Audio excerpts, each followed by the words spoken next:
Hello, everybody. My name is Emil Stefanov, International Master. Welcome to today's round number 7. And in today's round, we have some pretty tough matches. As we can see, board number 3 has already started playing. Board number 1, we can see there, Gurgly Cantor, Grandmaster Gurgly Cantor, just waiting for his opponent, International Master Eric Liu, who is leading the tournament. So this will be an exciting match. As we can see, these are some of the player matchups for the international section. These are some of the lower boards, and we can see in a little bit the top boards. You can see some of the people are not paired due to buys, and we can see there Eric Liu versus Gurgly Cantor. That's going to be a very tough match for both sides. And the other top boards as well, we have two Grandmaster matches playing against each other. We have Grandmaster Fidel versus Grandmaster Nures, and we have Grandmaster Mahel Boyer from France playing USA International Master Craig Hilby. It's going to be exciting games today, and we're going to jump into the actions, into the top 3 boards. Once again, if you're just tuning in, those top 3 boards are being played in a different room. They're not being played in the main playing hall. They are played in a separate room, which looks very nice, very professional. As you can see, all the live cameras, all the amazing lighting. It just looks like looks like we're on the set of Queen's Gambit, or dare I say, maybe it almost looks as good as Paul Morphy's Night at the Opera. I don't know. I've never been there, of course. That's 100 years ago. But we can see Eric Liu joining in the playing hall for the top 3 boards. They get a lot of privacy here, so they can produce a lot of top games. We can see the handshake is there. And let's see how Eric is going to start today's game. He's been playing e4 so far. Would not put it past him to play d4, but e4 is his main weapon. So let's see. Getting adjusted to the table, we can see Eric plays, that's right, 1 e4 is the move he chooses. And we have pawn to e5. Okay, so as we can see, a little bit of a technical issue. As we can see, the clocks are a little bit flipped. As we can see, Gurgly did not lose 2 minutes playing this move. He did not waste any time.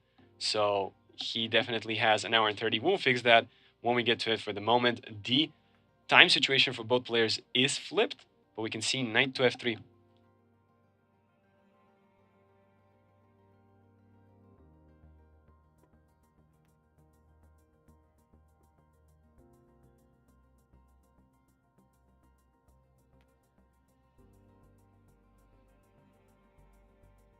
And we have the Italian game being blitzed out by both players. For the moment, if you look at the time clock, do not get shocked. Eric does not have an hour and 31. He was the one a little bit late. So far, we'll get that problem fixed. We have knight f6, so the 2 knights defense. And Eric decides to play d3, no knight g5, no trying to go for complicated variations with, excuse me, that's knight to h6, knight g5, no complicated variations going into the fried livers after d5. Instead of that, what we have going on is d3 and bishop c5, blitzed out by Grandmaster Gurgly. And Now we have Castle by Eric. Okay, so Castle, pretty standard Italian. Now, there's a lot of variations that can go. There's D6, there's H6, there's even A6, a lot of options. And if you're just tuning in, feel free to chat in the YouTube chat. If you have any questions, go ahead and put them in there. We'll try to answer them for you. And we can see Megalodon asked, did he lose time for being late? He did lose time for being late. Yes, he lost. He was 3 minutes late to the board, but as you can see, he's gaining it back. Currently, Eric is the one who has the hour and 28, but we'll get that fixed. The clocks on our screens look a little bit different, but that's okay. For the moment, just think that Gurgly is the one who has more time on the clock. And we saw D3, we saw D6, and we saw Eric blitzing out C3. So very, very typical Italian. There's A6 and A5, both options available. And Grandmaster Gurgly decides to play A6. So a little bit of a tame option. And the reason why it's slightly more tame is it allows future queenside expansion for white. There could be B4 and A4. And if A5 was played, that prevents the B4 expansion. However, I said it in previous streams and I'll say it again. There is something that you gain in chess and there's something that you lose. So if you play A5, you lose access to the B5 square. But as he played A6, then he is controlling the square. And we have bishop B3 and bishop A7. Very logical moves being played. So far, mainline theory.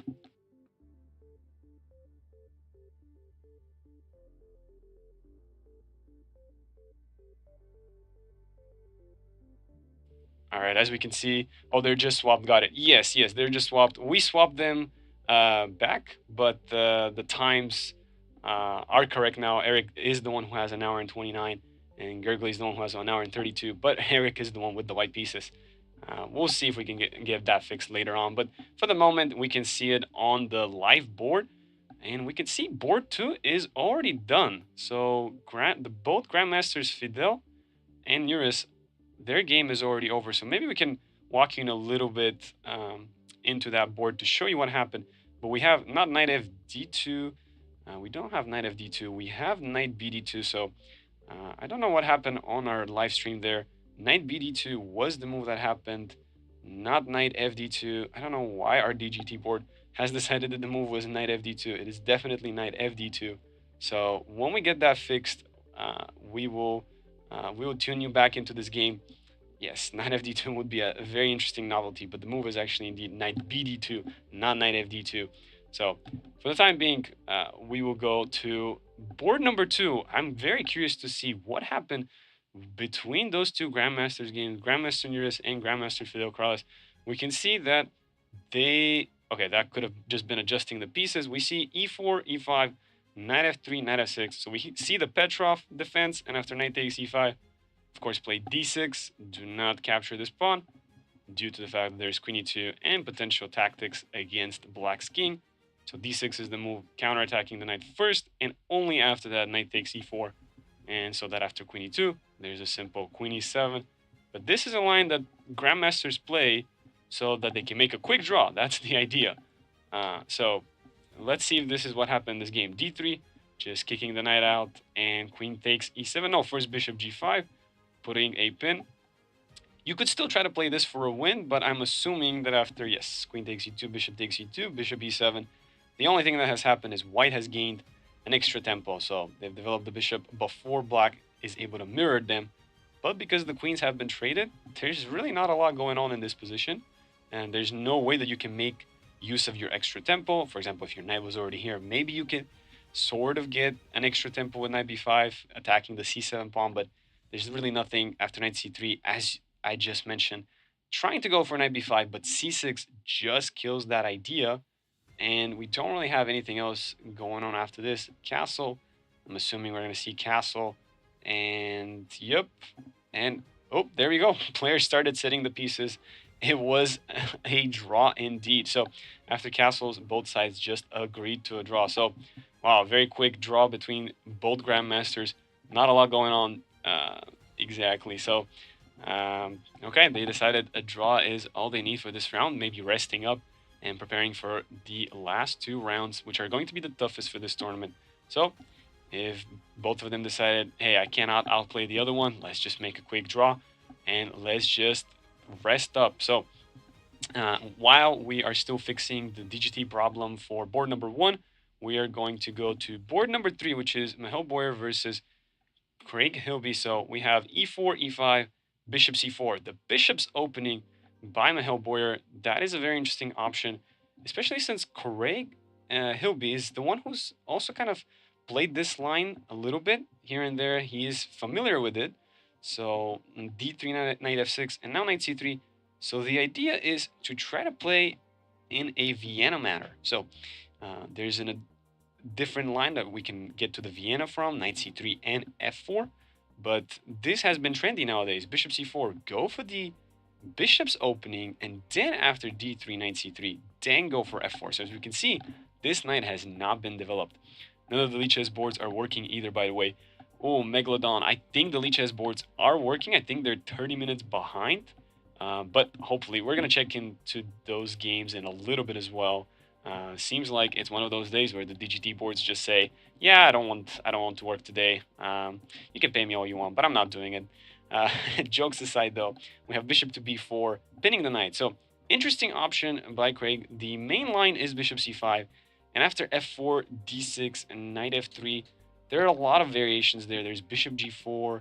There is also knight g4, which is double-edged quite a lot.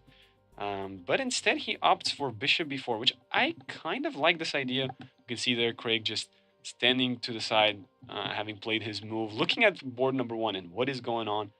We saw Grigori Kantor play bishop d7, potentially looking to play maybe queen e7 and long castle. This will be very interesting. Are we in the era of chess where we just long castle in the Italian game, and that becomes our new mainline theory? We see h6 potentially trying to play g5. But the thing is, Eric already faced this. Uh, Eric already faced this against Grandmaster, I think, Fidel Corrales in some previous rounds. 11 Near said telepathy in broadcast chess. That's right, exactly. Oh, yeah, just started after I said that. It's all good. Yes, Megalodon. I think the games are delayed 30 minutes, so we can see um, the the live stream is also delayed 30 minutes for anti-cheating purposes. Of course, if somebody was to tune in right now, they will not be seeing the most up-to-date position on the board, because players have already been playing for 40 minutes. So you would not be able to help anybody. And there's a lot of anti-cheating um, rules included and regulations. When the players come in, there are metal detectors. So that's awesome. For a first edition tournament, it's great to see that the organizers are taking this event very seriously. As you can see, the idea is to make it into a classic event, make it elegant. Every chess player that I've talked to has told me the same exact thing. This looks amazing. They've told me I'm not used to playing in such nice conditions. So this is so awesome. Now, going to back to this game, board number 3, bishop b4 by Craig. Interesting variation. Let's see, bishop g5, pinning back, and okay, we have a very interesting new position in a way. There's not a lot of games. Of course, once again, bishop c5 is the main line move. Bishop b4, just looking to trade this knight, not allow it to go to d5, and bishop g5. So you can pin me, I can do that as well. That's what Grandmaster Michal Boyer says. So we'll see how that develops. But in the time being, when we figure out the problems with the DGT board on number 1 board, we are going to tune into the Lee Chess broadcast in just a little bit, try to see what's going on and on all those chess boards. Of course, despite the fact that they're not the top 3 boards, a lot of players there are fighting to get on to those top 3 boards. So a win in those games is going to mean that tomorrow they have a high chance of playing in this pristine room. So we'll tune right in just a little bit, go to the Lee Chess broadcast. Just give us a second. Thank you so much for tuning in so far. Give us 1 second and we'll just tune into the Lee Chess broadcast.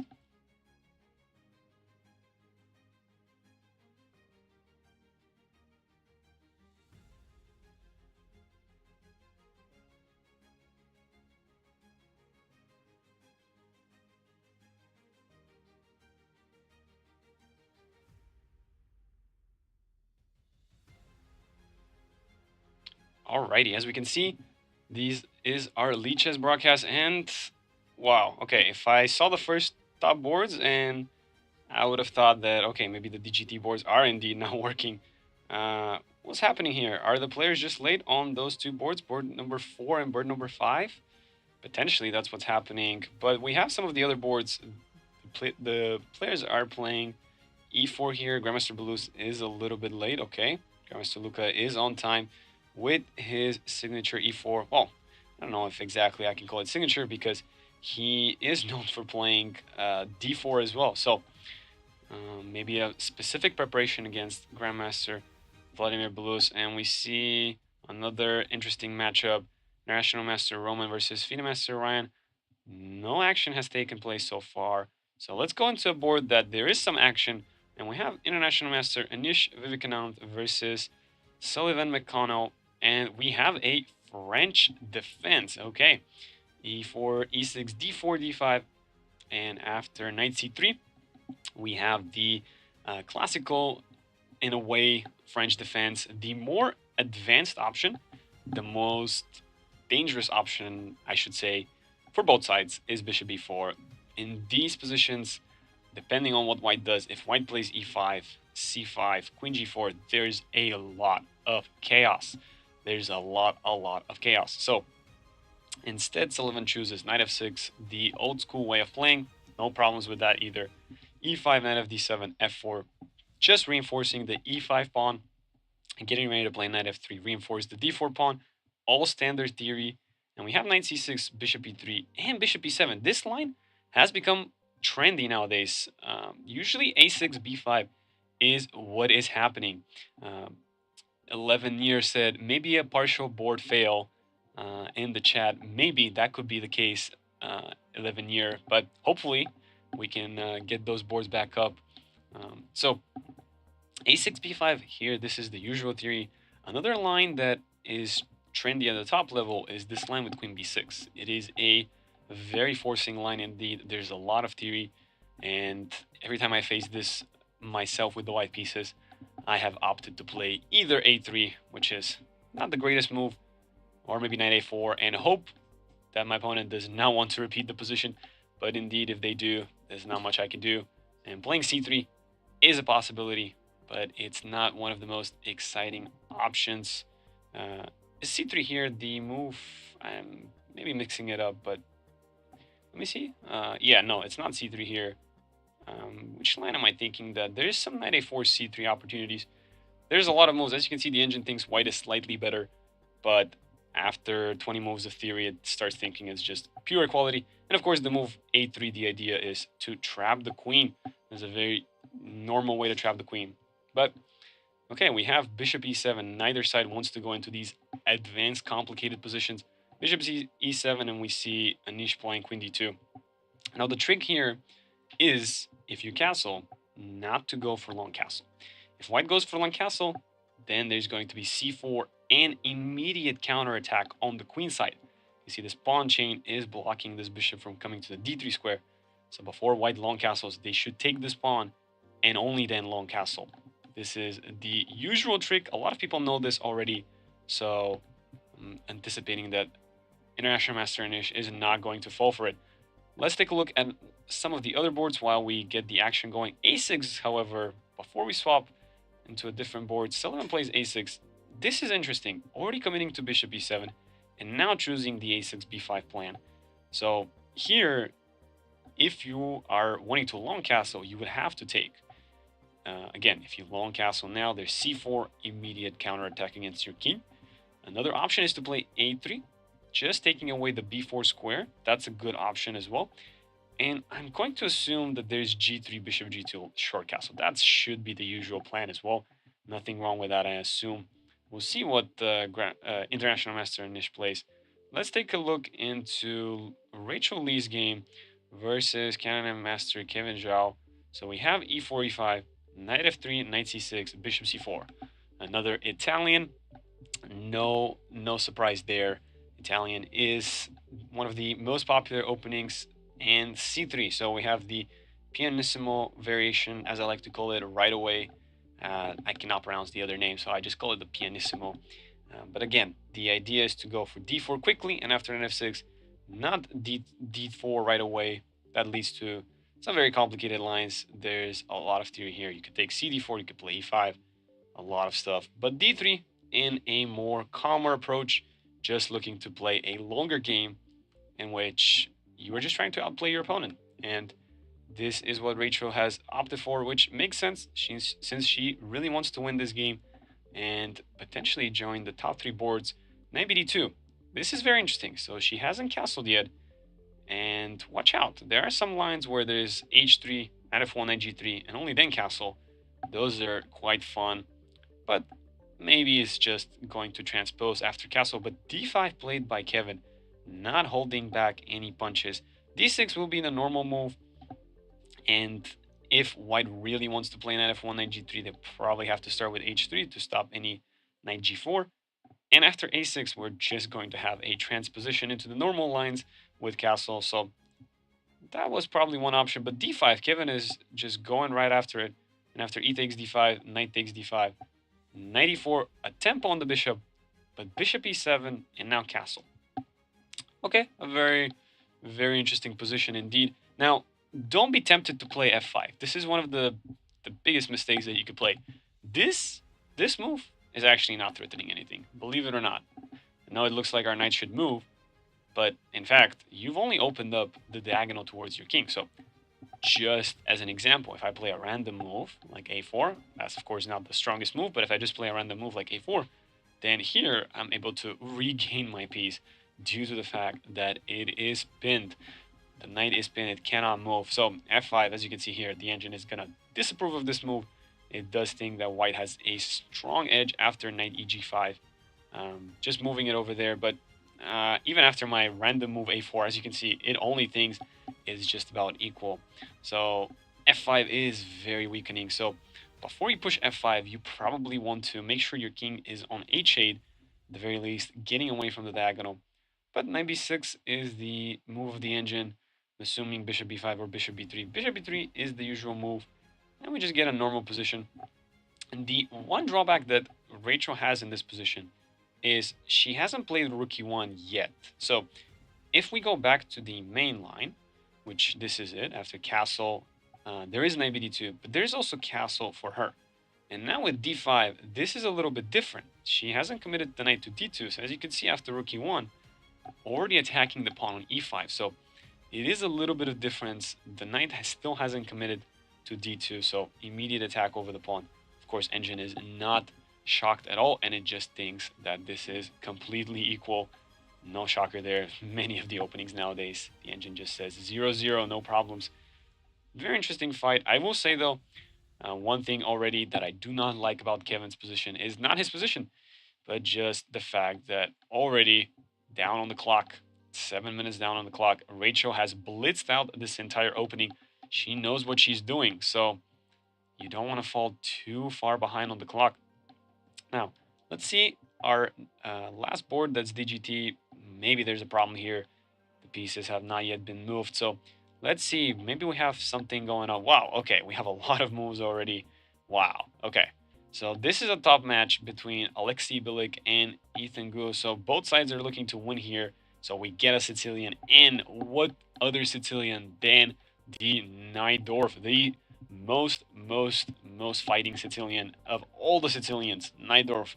I have some friends that tell me Najdorf all the way, no other Sicilian. C takes d4, knight takes d4, knight f6, knight c3, and a6. Let's see what type of Sicilian in the Najdorf variation do we get. Bishop g5. This is nowadays not played as much. The usual line here is bishop e3 or f3. Oops, so sorry. I am just making sure I am making all the mistakes. This is the lineups for today. I'm so sorry. My mouse decided to play tricks on me. Apologies for that. But bishop e3 is the usual move that we have going on. f3, ways to transpose, and the other way here is bishop e2, just normal development, normal Najdorf with short castle. Bishop g5 does indicate that Alexei is fighting for a win, and knight bd7, that's also another tricky line. Usually E6 is the move, and there's a lot of theory as well. Even when knight bd7, there is a lot of theory. But bishop c4, my goodness, usually you don't mix these moves as quickly as this, but Alexei is prepared. However, he is blitzing those moves out. Bishop b3, and so is Ethan. So both sides know what's happening. I've never really seen this. I know there's ways to transpose. If you choose to play bishop c4 here, and after e6, you play the move bishop to b3, I'm assuming was one of the lines, and then a quick queen e2, bishop b3, long castle. There's some crazy lines there. Abhinav said in the chat, hello. Hi, Abhinav. Hope you're enjoying these games. Very interesting so far. Knight d7, bishop c4, queen b6. Both sides blitzing, though, indicates to me that they are fully prepared and they know what's happening in the position. Lone castle, knight c5. Lots of moves already played. f3, queen c7. Of course, the queen's purpose on b6 wasn't much other than to attack the b2 pawn. So now the queen moves back so that it could allow b5, bishop b7, and a potential b4 just attacking the knight on c3. And likewise on the other side of the board, white is already ready to play g4, drop this bishop, and play g5. So we get b5, a3, blocking the b4 push against this knight, rook b8, reinforcing it, and king b1.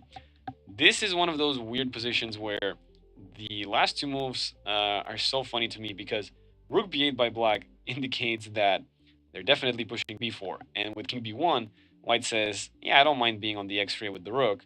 I'd much rather get away from that x-ray rather than be on the x-ray with the queen. So it looks to me like Ethan's doing well, but now he's the one thinking, not sure how to continue. Alexei might still be in his prep. Don't know if that's the case, but definitely he has not spent any time thinking. Let's see one of our favorite UTD alumni.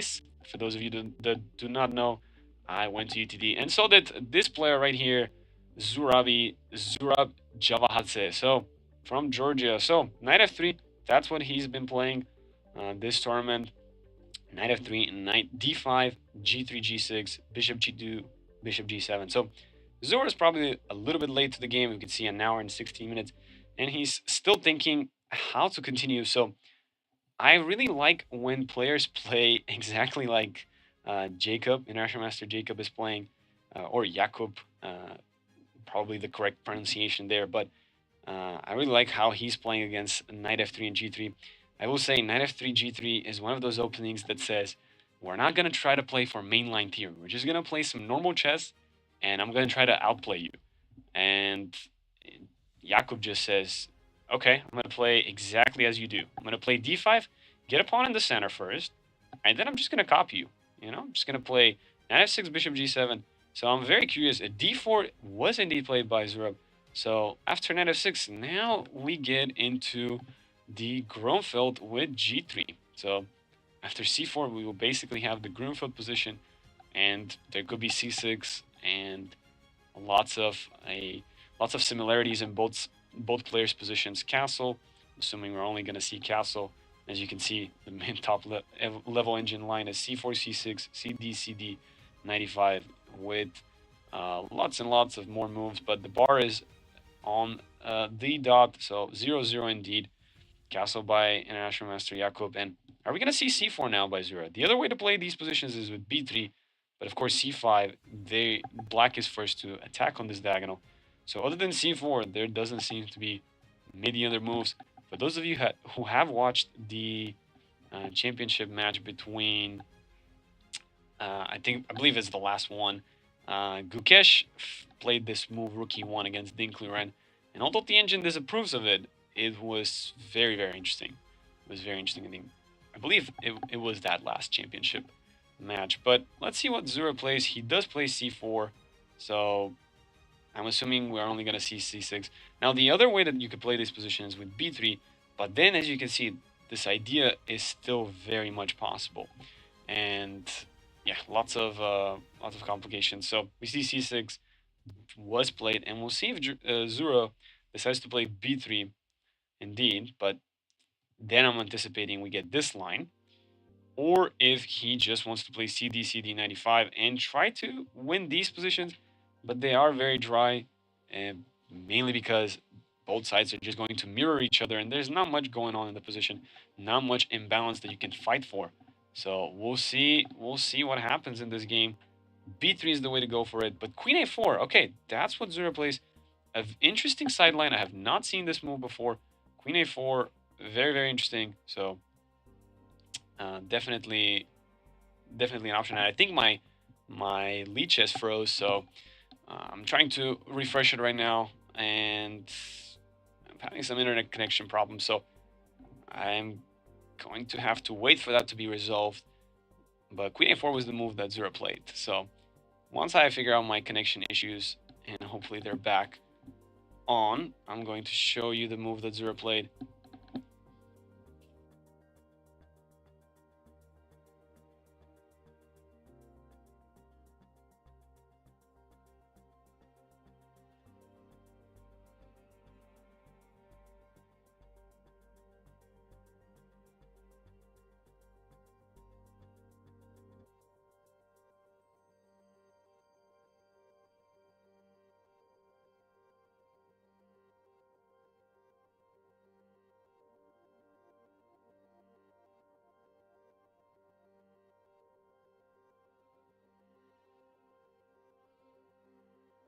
Alrighty, it seems like my internet is back. My goodness. Yeah, we see in the chat 11 years said like Catalan. Yes, yes, indeed. Queen A4. It's kind of like a Catalan. I've never seen this sideline before. All I knew here in this position was just doing the basic CD, CD, and 95, or alternatively B3. And I know that there's this line that is very dry, but still playable for both sides. You could play E3, you could play Bishop B2. There's lots of variations to be played here, and yeah, interesting positions could be reached. But Queen A4. So the idea is basic. The idea is if you take, I'll take Queen takes C4, and the reason why not Queen C2 is because then there's Bishop F5, tempo on the Queen. But then we play Queen B3, of course, but Queen B6. Now my question is, after Queen A4, what if I try to imitate the same exact position? So what if I just play Bishop F5 with white, with black? But now this is not going to be a threat. So because it's not a threat on my queen on A4, now I get to play Knight C3, and I do enjoy this imbalance that has already occurred. I haven't placed my bishop on F4. You have already committed to Bishop F5. I have my knight on C3. You are not going to have a knight on C6. So this is a very nice move by Zura. Maybe a home preparation indeed. I am eager to see how this game will develop. Very strong both IMs, so we'll see how this goes. I know the engine wants to play knight bd7, and it makes sense. Just try to attack this queen as early on as possible. Of course, queen c2, the way to attack it would be with bishop f5, and queen a4, the way to attack the queen would be with knight bd7 and knight b6. So again, though, however, we can see the engine lines, though. They are still going to be quite complex positions. I'm just going through the main line of the engine, and we see there's an imbalance. I know black has developed more pieces, but the knight on b6 doesn't look that great right now. There's no central pawn, and white does have the potential ability to play knight c3, e4 if possible. So very, very interesting. Let's see the action that has happened on this board. And wow, Grandmaster Luca has been thinking for a little bit. If you have been following his games, usually out of the first 13 moves, Grandmaster Luca always has minimum an hour and 30 minutes. So this is very interesting. Let's see how the game happened. So Grandmaster Vladimir Belus was 7 minutes late, c5. Of course, a fighting opening, the Sicilian, no questions about it. Knight f3, but knight c6. So we don't get the typical knight door variations after d6. We get knight c6, and d4 was indeed played. cd4, knight d4, e5, the Kalashnikov. When was the last time that you guys saw a Kalashnikov game? For me, it was yesterday, or even today, I think. This has been becoming more trendy, especially since I think it was Hikaru that played this against Fabi.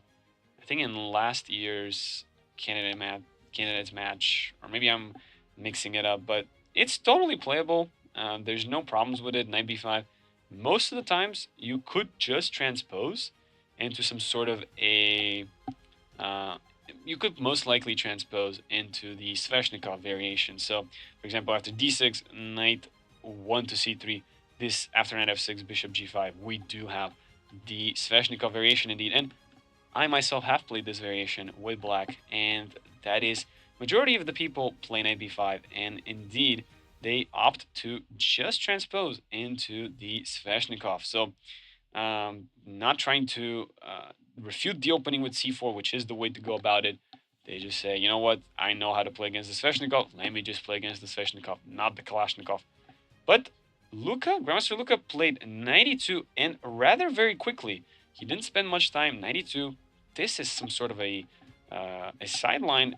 Why I don't like 92 already is it doesn't fight for the center. It's not fighting for the d6 square. It's not fighting for the d5 square. So after knight f6, I'm already liking Vladimir Belus' position. But bishop c5, it is an important move. Now, if you play bishop b4, now we understand the idea behind 92, right?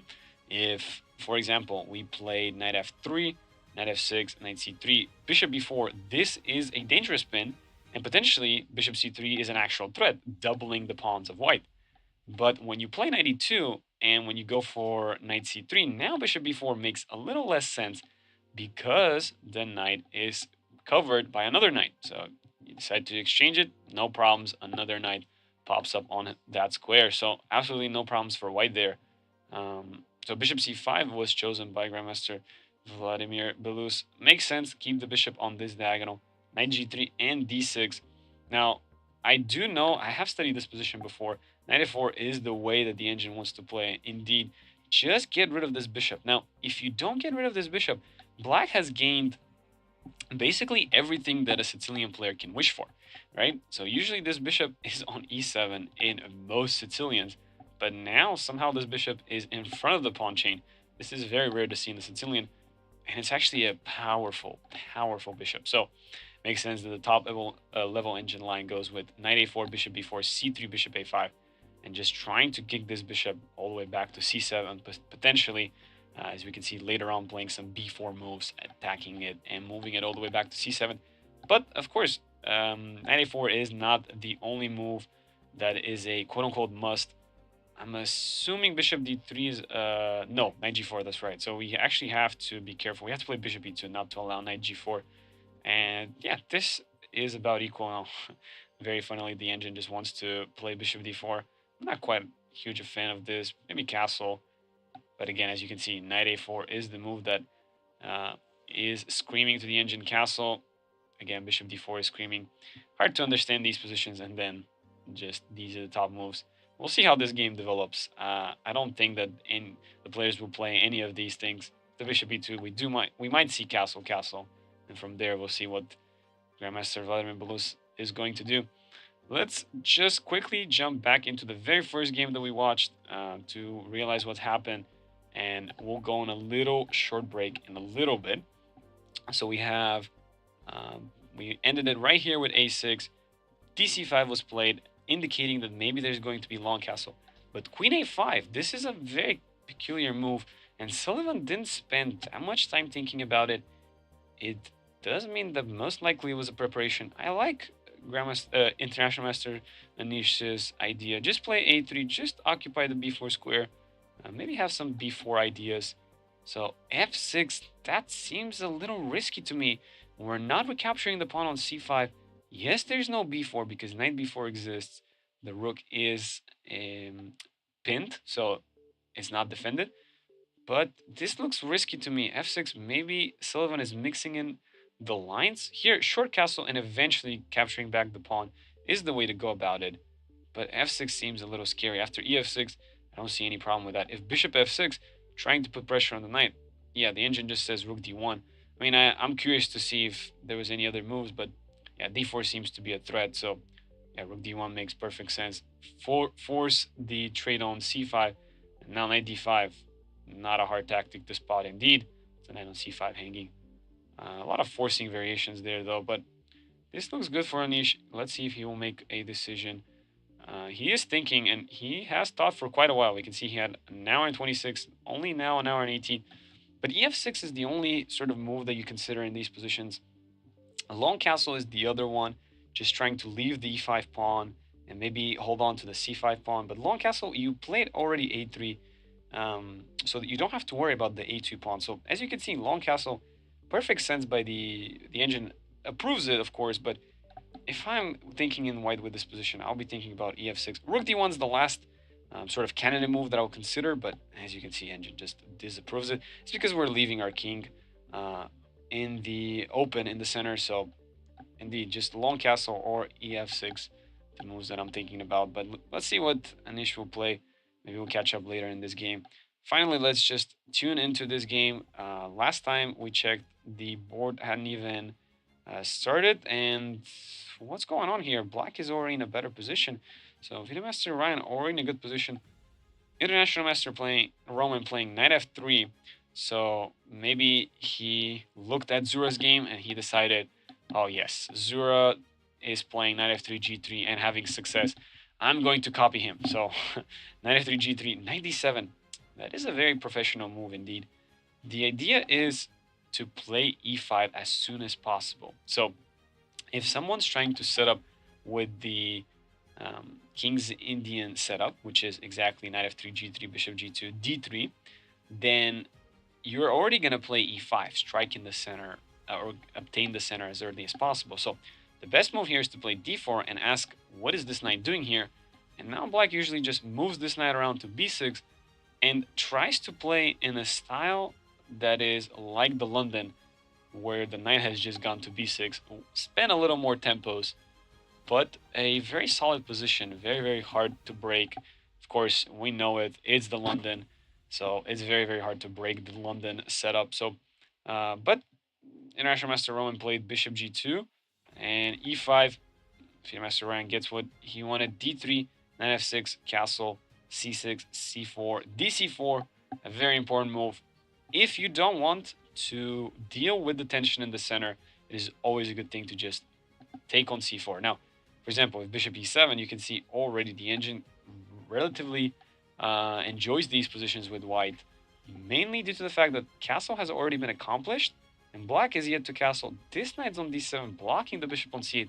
That doesn't look that great. If the knight wants on c6, it was going to be way better, but with the knight on d7, it's not as good.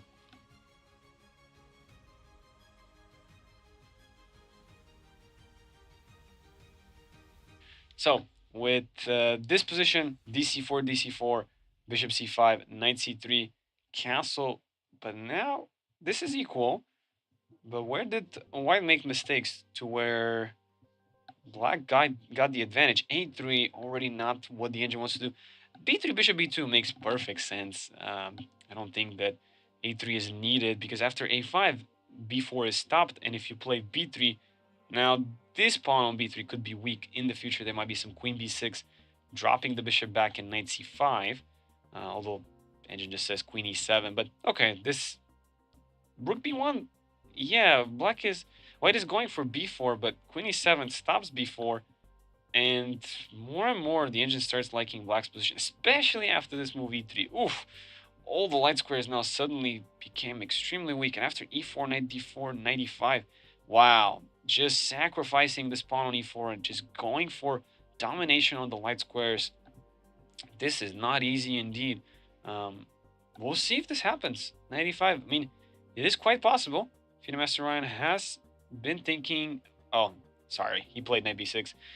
Well, if e4, that would have been beautiful. I mean, knight e5 is just very logical, but it wasn't needed, right? Knight f8 was also possible, just kind of doing the same reroute, getting to the f3 square indeed. This is a lovely position. I don't know what he did not like about it. Of course, this bishop could also come to g4, and white's position looks really, really rough here. So, not entirely sure what...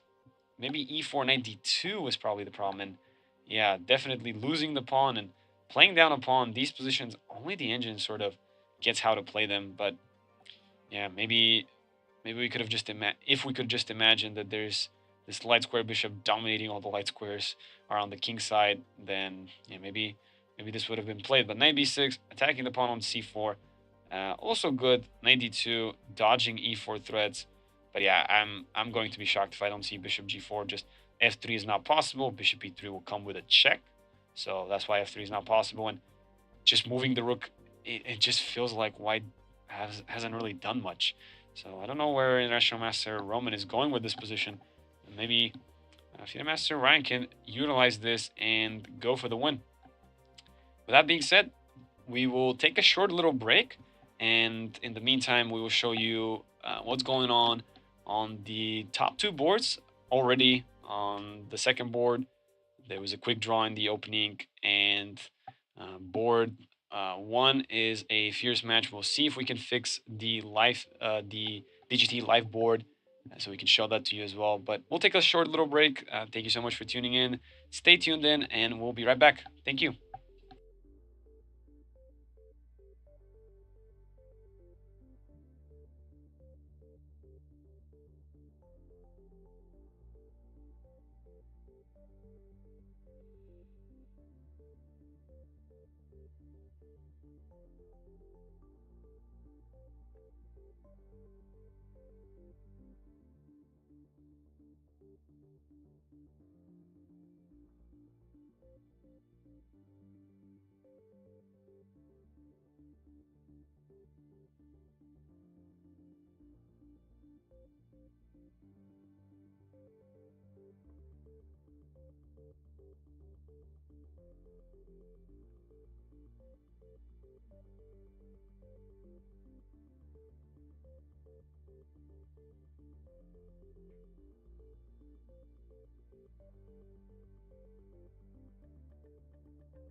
And we're back. Hello, everybody. For those of you who are just tuning in, my name is Emil Stefanov, International Master, and I am here to help you analyze these games, comment on them, hopefully make sense of the positions, hopefully make sense of what's going on in the 64 board chaos that we call chess. So let's catch up to the board that we can see on the camera. Once again, I have to mention this. This is a high quality production. These cameras are amazing, and being able to see the players' expressions during the match is very nice. So we can definitely see who's more relaxed, who's more scared, and who's more tensed up. So last time we left it off, it was this bishop d7 and potentially looking to play queen e7 long castle, but instead I think we saw h6 and trying to go for g5. So again, there's I'm just reading the chat there. 11 years said, nice collection of pens. Indeed, I think this is for Gurgly. Grandmaster Gurgly had some pens onto the side, and we can see Eric also having 2 pens. It's always good to have a backup. It's always good to have a backup. I will tell you that as a professional chess player myself, I always had loved to have a backup pen. So, and I was also kind of superstitious if I didn't have backup pens. So, welcome to the world of weird superstitions that chess players have. I wonder what Eric says. But anyways, going back to the game, we have h6. Obvious intention is to play g5. So Eric follows up with rook e1. Do not play h3 in these positions. Your opponent hasn't castled yet. So because no castling, if you play h3, there's going to be g5 and g4. So in fact, rook e1 is correct. g5 and getting ready to play g4. So the good news for Eric is he's already faced this once, 2 rounds ago. He faced that against Grandmaster Fidel Corrales. So after g5, he should be ready. So he played knight f1, meaning that this knight is going to be covering the king side, which is good. 11 years said backups, exclaim. That's right. It's always good to have the backup pens, for those of you that don't know what's happening. And this move, knight to f1, makes perfect sense. Just covering, and we got g4, and our DGT board has not updated, so maybe I just need to do a quick refresh, and hopefully it does. Nope. G4 is the last move that I'm seeing, but we can already see on the live board that there is knight d2, knight c4 played, and knight h5, knight f4. Indeed, so those are the 2 moves. So this top board seems to be having some DGT problems. I will tell you that. Before I thought we played knight fd2, but it was indeed knight bd2. So maybe we can go ahead and figure out what the problems is. In the meantime, I'm gonna just jump really quickly. Let me see if we can update it. Maybe one more refresh will do it. These DGT boards will be the end of me today. Nope, no update. So we already know that indeed Eric has played knight fd2, and we can see that knight h5 and knight f4 has also been played. So we'll see that in a little bit. Now I'm going to go to board number 3, Hellboyer versus Craig Hibbett, while we wait for Eric's move there, and while we wait for the DGT maybe to match up. So we have Hellboyer playing this very interesting bishop's opening, trying to go for maybe the Vienna, but Craig being prepared with it, playing bishop to b4, just preventing maybe f4 due to the fact that the knight will be pinned, so there's no knight d5 in the future. But we see a bishop g5 by Mihail Boyer. So he says, you can pin me, I can pin you back, no problems. And we have h6 attacking the bishop. Makes perfect sense. If the bishop takes, that'll be very welcome. Queen f6 is happening. So I'm assuming, oh, no, bishop f6 was indeed played. Bishop h4, I guess g5 forces the bishop all the way to g3. That probably was not what Mihail wanted to do. So bishop f6, bishop c3, not even queen f6. Wow, I am not on my game today. I hoped I was able to guess the moves. But I'm starting to think why Craig prioritized taking on c3. So if he took queen takes f6, there was going to be knight ge2, which will overprotect the knight on c3. So you are not going to double my pawns when you take bishop c3. So due to that, Craig is using this opportunity to do an intermediate move, give a check to the king, force b takes c3, as we can see, and only then play queen f6. So now there is no knight e2, knight c3, knight d5 incoming. And To be fair, I really love this position for Craig. His opponent has doubled pawns, so this is looking really, really good for him. At least has some long-term positional benefits from all that has happened. 92, 95, looking to eliminate this bishop already. So if knight takes c4 is allowed, then dc4, we're gonna see one of my favorite things in chess: tripled pawns on the same file. It is not great. Every time I think about 3 pawns in front of the king, sometimes, of course, this is what I'm thinking if the king has castled, but some of my students like to think 3 pawns in front of the king means all the pawns tripled on the g file. But of course, bishop b3 was played to not allow knight c4, of course. And if knight b3, now at least a b3 will fix white's pawn structure. I guess the benefit that Craig gets is he eliminates the powerful bishop. Short castle and short castle looking to play f4 potentially.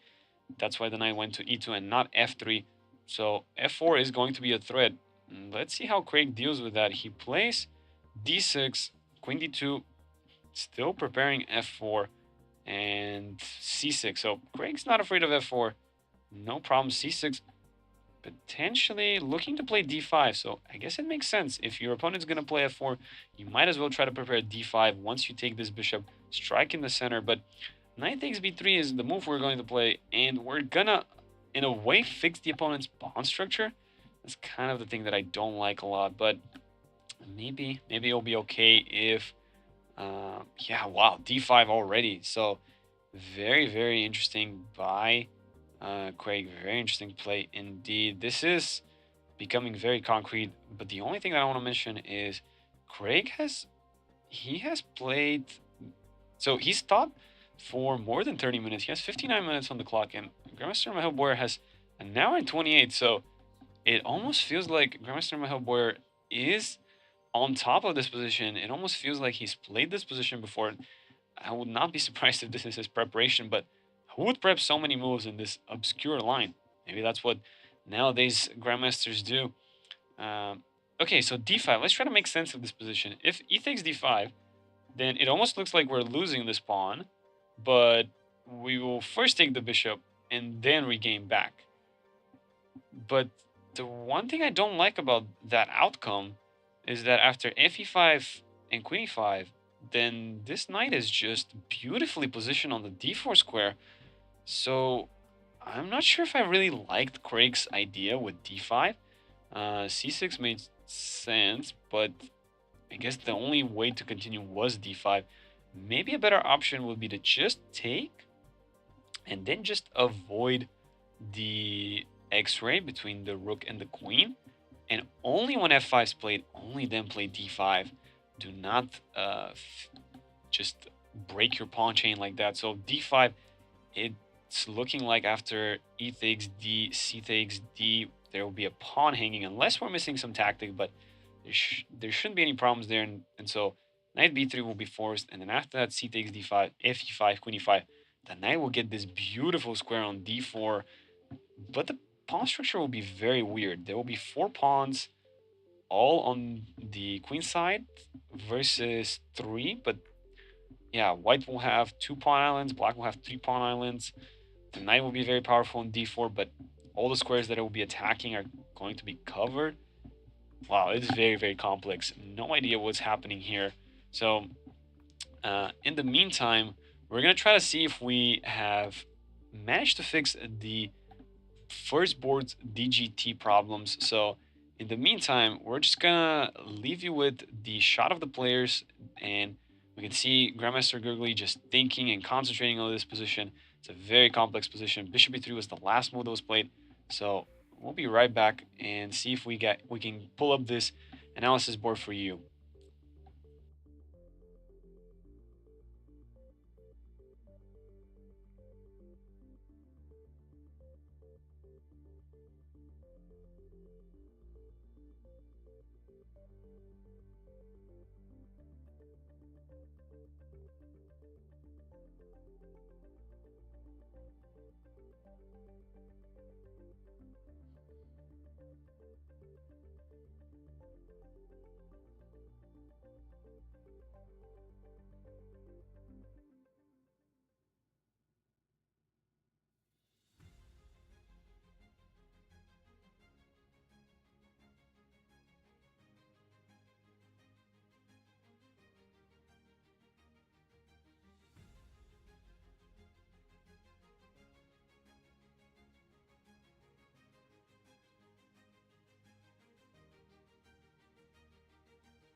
Hello, everybody. Welcome back. My name is Emil Stefanov, International Master. If you're just tuning in, thank you so much for watching this broadcast. We are currently experiencing a little bit of problems with our DGT board number 1. We can see DGT board pretty well. They're board number 3 between Grandmaster Michael Boyer and International Master Craig Himby. But the top board is spicing up. However, our DGT board is not updating. So for the time being, until we fix that, let's go jump back into the Lead Chess broadcast and tune into some of the games. Some of the action has developed on these boards. So let's go ahead and tune in into board number 4, Alexei Bilik. Just looking, let's see how he is doing with this board. So we last ended up right about here with the long castle having already been played. Knight c5, f3, queen c7, g4, b5. And with this position, the ideas here are very obvious. Play b4 and play g5, alternatively for both sides. So a3 was played, blocking b4, rook b8, reinforcing the b4 push, king b1, just getting this king further away from the x-ray of the queen. And we have bishop d7, reinforcing the pawn, potentially looking to play at a5 and b4. This is pretty nice by Ethan, not dedicating his king to castle yet, because he will be attacked on that square. So let's see what the evaluation thinks, what the engine thinks of this position. It should be roughly about equal. And as we can see, yes, bishop e3 is the main move that the engine wants to play. But Alexei in this position thought for a long time and played... Nope, sorry, he did not think for a long time. He is still in his opening preparation, played rook he1. That is very interesting indeed. Rook he1, interesting idea. So the move that the engine wants to play is bishop e3, and it's for obvious reason. In the future, there's going to be g5 potential. So with the bishop being on g5, first of all, it could have been prone to some counter tactics with knight e4. And because of that, bishop e3 makes a lot of sense.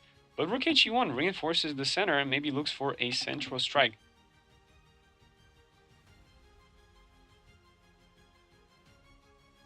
So rook he1, interesting. Is this the moment where Ethan spends a lot of time? No, he just spends a little bit of time in castles. And I like this decision, castle, even though the engine didn't really approve it as much, as we saw the bar increase there a little bit, not too much.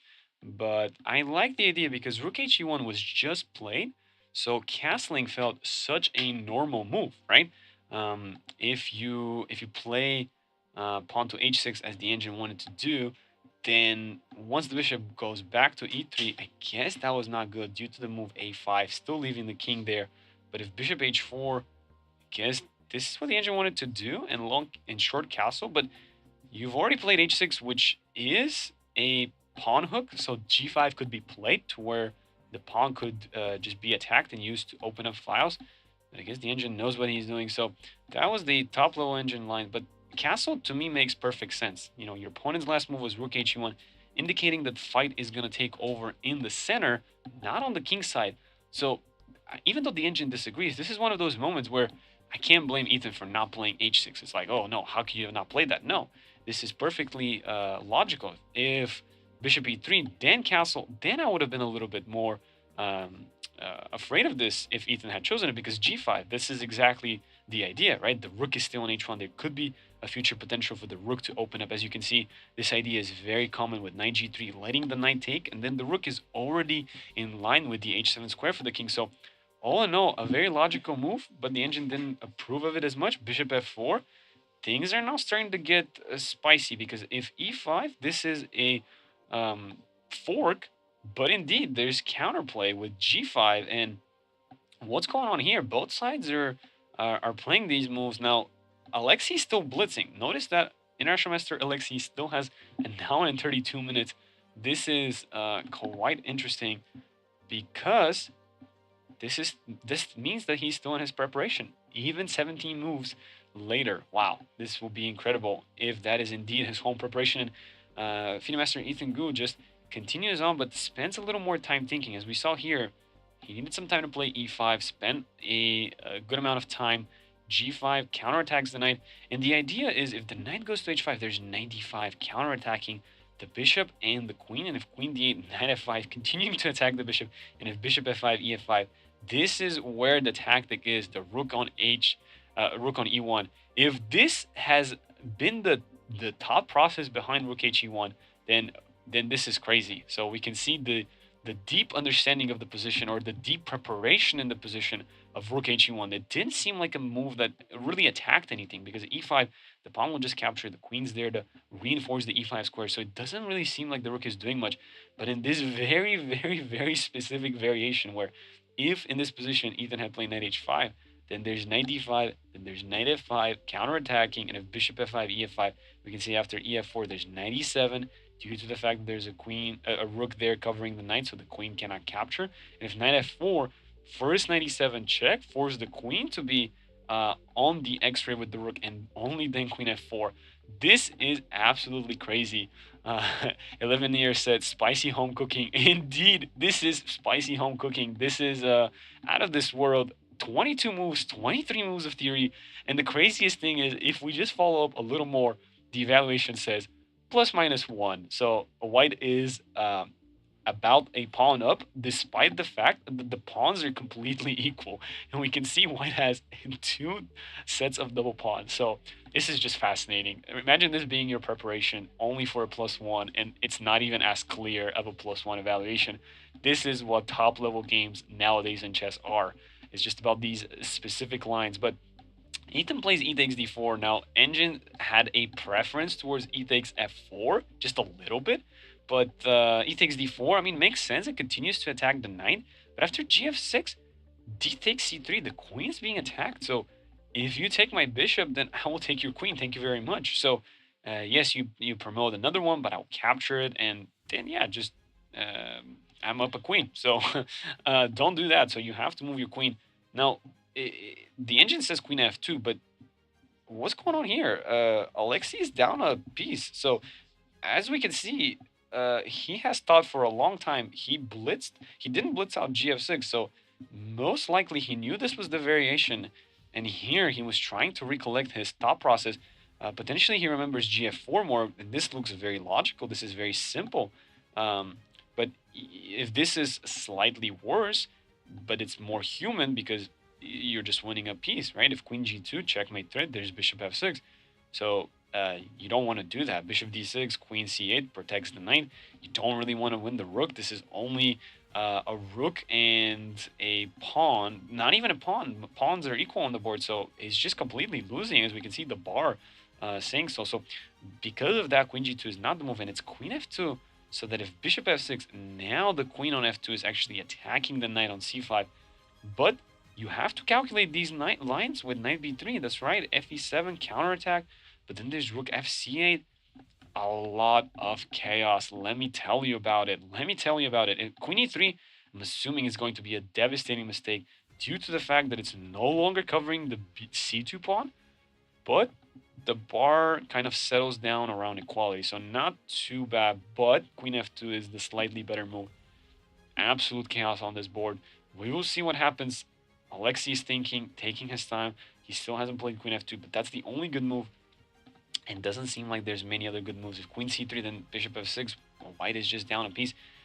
There doesn't seem to be any good alternative. fg7, you're just going to be down a queen. No way to win this. So in queen g2, you're just gonna be down material, so not a good option as well. So maybe he's considering the difference between queen e3 and queen f2. That would be my guess as to what International Master Alexei is thinking about. But let's jump into uh, Zura's game and let's see how it's developed. So Zura played queen a4. Again, for those of you who are just tuning in, Zura tried to play in his usual style with knight f3 and g3, and International Master Jakub, just said, you know what, I'm gonna copy you and just have my pawn on d5. So now we get like a Catalan position. Technically, I think this is called the Grunfeld with g3 and c6, reinforcing the pawn. And Zura is looking to play for the win, so he plays queen a4. Some home preparation there. I like this move a lot, but after bishop e6 was what was played, not knight bd7. This is what the engine considers the strongest, but bishop e6, I also think a logical move, just saying, you know what, give me this pawn on c4, I'm attacking it now twice, and you don't want to take here, because I'll just take back, and what is your queen on a4 really doing? I mean, of course, what is my bishop on e6 doing as well, but what is the queen on a4 doing, right? So maybe both sides have a little bit of an awkward piece, but just about equal. But Zura played knight g5, and I mean, it's very obvious, right? Just hit this bishop on e6. The problem that the bishop has is it doesn't want to be taken here. It would just spoil the pawn structure in a very bad way. So bishop f5 was played. This seems all very logical. Knight c3. And in a way, I like this idea, but by International Master Jakub first, you first play bishop e6, and you force the knight to g5. Remember how I talked about this line with bishop f5? Well, then there's going to be knight c3, and white has a perfectly normal position. But here it looks like after bishop e6, knight g5, white is going to have to spend a time bringing this knight back into their position. Could always get hit with h6. So knight c3 was played, h6, just mentioned that, knight f3, and knight bd7. So here, Zura took, and after c takes d5, played queen b3, knight b6, and follow it up with a4. Not that, the engine is not that impressed by that move. It wanted to play knight e5 instead, and just solidify this knight on this square. But of course, black could sort of mirror that option.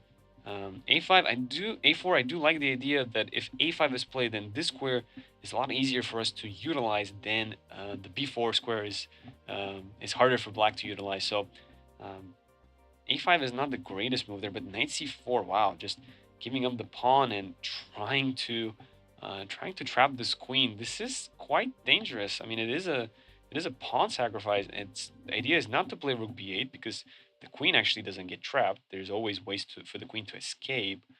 But in fact, the idea was to play a6. This is a high level idea. I don't think Jakub's gonna do that. And as you can see, he's been thinking for the last 7 minutes, not knowing how to proceed. I mean, again, a5 is the logical move, but as I mentioned, it benefits white a lot more. The b5 square, there's tangible ways in which we can utilize it right away, but how can black utilize the b4 square right away?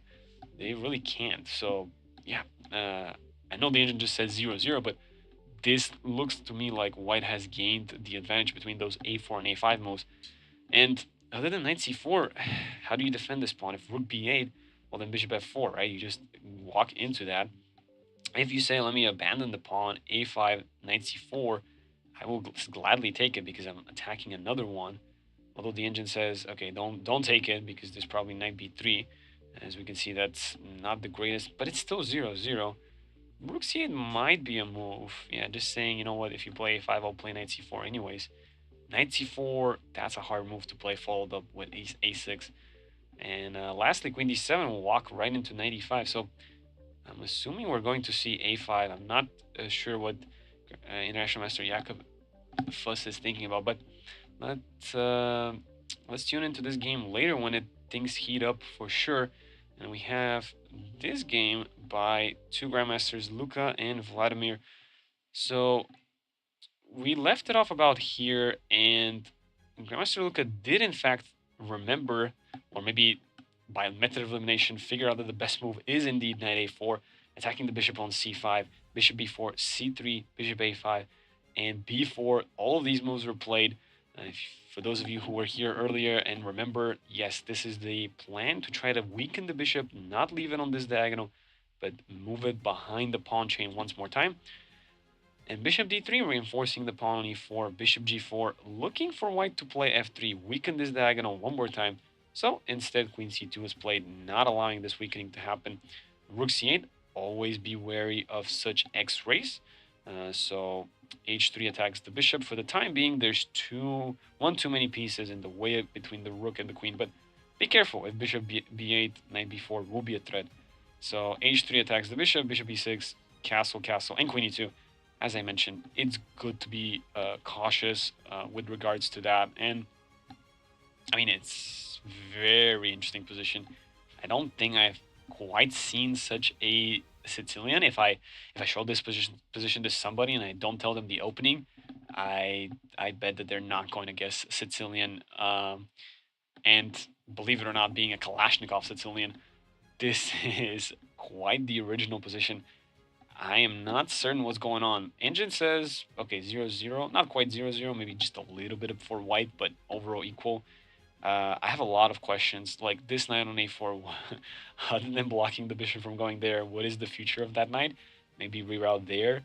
As always, black would like to strike in the center, but for some reason that's not as good right now, as we can see the best move being queen e8 for some reason. I have all the questions in the world in this position. What is going on? b5, maybe hitting the knight, but could always go to a5 and maybe reroute to c4. a3, c4. If white could do a3, c4, I could start appreciating white's position even more. But then of course you give up the d4 square. I'm used to having this knight on f3, not on g3. But maybe that kind of helps us against d5. Maybe d5 is not as big of a deal. Yeah, knight a4, knight c5. That's probably why black doesn't want to play d5 until this knight has been removed. So I'm assuming a6, b5 is a logical continuation. Just get rid of this knight on this a4 square and be able to play d5. But as you can see, rook d1, line it up with the queen, and b5. Engine absolutely abhors this move, most likely due to the fact that, yeah, just bishop d2, a4. This pawn is always guarded, but these pawns are gonna have a harder time being defended after a4. So you don't play b5, but you play bishop b8. Maybe try to get the bishop to a7. I like this plan a lot. I love this plan a lot. It's so fun how we are just trying to think about the position, and from one thing we lead to the other, and there we go. Remember, all of white's idea in the opening was this very obscure knight a4, c3, and b4. Just get the bishop off this diagonal, and then many moves later, if you just play a6, you can reestablish that bishop on that square. So I like this a lot. I very much do. Let's see if Grandmaster Vladimir will play that. To be fair, I have no idea why Queen E8 is the top level of engine move, other than just, this is a tactical strike with some knight d4 and some knight d4 potentially. But yeah, engine even ignores it and plays bishop g5. I wonder why not bishop c2. Also perfectly normal, but then my question is, what is the queen doing on e8? This is very peculiar computer chess. So a position full of creative ideas, possibilities for just pawn breaks all over the place, and man, I don't know what's going on. H6 to me also looks like a move just to stop bishop g5, and as you can see, engine's bar doesn't change, so yeah, and in a way, there's 4 or 5 moves here that just do not change the evaluation of the position. Engine still says just tiny bit better for white, but yeah, this is just about equal in all honesty. And yeah, I'm very curious how this game will develop. Let's jump into this game between. Let's just jump into the next game between International Master Roman versus FIDE Master Ryan. Last time we checked this game, it was right about here, and I was saying how this position just looked absolutely beautiful for black. Rook a8 was the last move, and about 15 minutes was utilized for this, but yeah, I'm not sure if 15 minutes was required. It's just such a logical move. Let's see what the engine thinks. It's about equal now, huh? Instead, Rook e8 was better. Wow, this is one of those which rook should I place on the open file type of questions. And yeah, unfortunately, rook a8 is the incorrect one. But I'm very curious. So a4 was a possibility, and knight a4, after knight a4, b3, knight b6, b4, bishop d6, c5. This is a very complex line, but at the end of the day, this cannot be bad for black. And as we can see, the engine is giving black some favor. Maybe there's even better lines. That could have been one of the lines that Ryan was calculating. Maybe he didn't like something there. A4 just looks natural to stop any sort of b4 plays in the future, but rook d8 being the best move, purely so that the pawn on a5 is not hanging. It's a little bit cruel, but let's see. Knight b3 was indeed played, a4, and we are just following the top level moves. This pawn's hanging now, so if you take on a4, there's going to be take, and in fact e4, and I'm ready to checkmate you. Queen h5, bishop f3, knight g4. I am ready to checkmate you on that side of the board. So this extra pawn, a pawn on the queen side, makes no difference. So let's go back to the life position. So, oh wow, this is indeed the life position. Oh my goodness. Here e4 was imperative to give up this pawn, but win the a4 pawn eventually, and just play out that slightly worse endgame. But I guess International Master Roman is trying to play for the win as well, so he has to take some risks. But with e4, my goodness, this is very complex now. How do you stop queen h5 and bishop f3? This doesn't look nice at all. h3, I'll play bishop f3 and just, I mean, again, all the white squares are weak. Black has beautiful positioned rooks. White rooks and bishop on c1 are all very weak. So if anyone's playing for the win here, it is FIDE Master Ryan, and the bar is loving it. The engine is loving this position for black. Yeah, it's not easy at all. It is not easy at all. Yeah, maybe the only attempt is this b4 and queen a5, just to prevent any sort of bishop f3 or bishop h3. But yeah, rook e5 fails due to queen d8. So very lucky that that's the case. But b5, my goodness, and then bishop h3. Yeah, just going for the checkmate fully. Just give up all the pawns, but checkmate this king. This looks fantastic for black, despite all the complications. But it will be a tough fight here for sure. Okay, let's go into the next game. International Master Anish game versus Sullivan McConnell. And we can see Anish is way better here. What must have happened? The bar is just loving his position. So we left it off with f6, and f6 wasn't the greatest move in this position because, yeah, you needed to take the c5 pawn. That's what you really needed to do. Before you play f6, before you try to pawn break in the center, just make sure you regain your other pawn, be castle and bishop c5. But f6 was played, Anish took and long castled very nicely, bishop c5, and now king b1. I like this move a lot. Just prepares b4. Yeah, just prepares b4 in the future, or knight d5 as well. That's another possibility with a lot of tactics up in the air. So bishop e7 was played, but now g3, and just bringing this bishop into the game through h3 or g2. Very logical continuation. b5 was played, but this b4 idea that was played, oh my goodness, it just fails to knight a2. Maybe Sullivan just forgot about this move. The fact that the queen is pinned, if knight e4, I'm going to just drop back to e1, and I'm still pinning your queen.